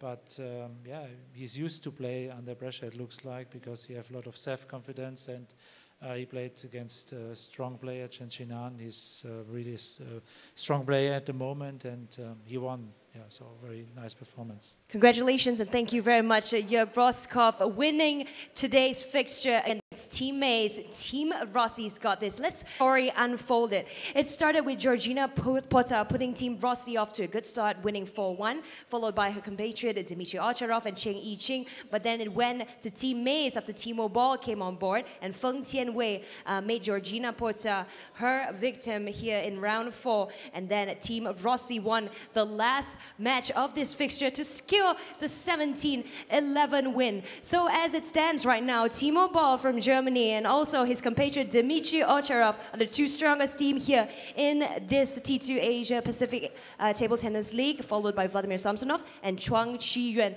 Looking at the bottom 6 players now for the men's leaderboard, these players need to play catch up, but anything can happen. We still have 2 more days here in this round 4. Taking a look now at the women's leaderboard. Leading the pack right now, Xu Xunyao, Liu Fei, Bernadette Search, and Cheng I-ching. No changes in the top 4. And looking at the bottom 6 now, well, as I've said before, these players need to play catch up, but anything can happen here at T2 APAC. So the top 2 teams now in T2 APAC. Team Person and Team Mays still on top. Now remember, the 2 teams who are on top by the end of this round will make it to the final later in December. Of course, this is round 4, day 2. And this is the result. Team JJ and Team Rossi emerged victorious here on day 2 of round 4. As for tomorrow, it's a brand new day, and Team Mays needs to fight harder against Team JJ. They will definitely step up to the plate. So, my name is Jun Young. It's been such a pleasure to be with you here at T2 Asia Pacific Table Tennis League. I'll see you tomorrow. Same place. Well, local time, 2 p.m. I'll see you then.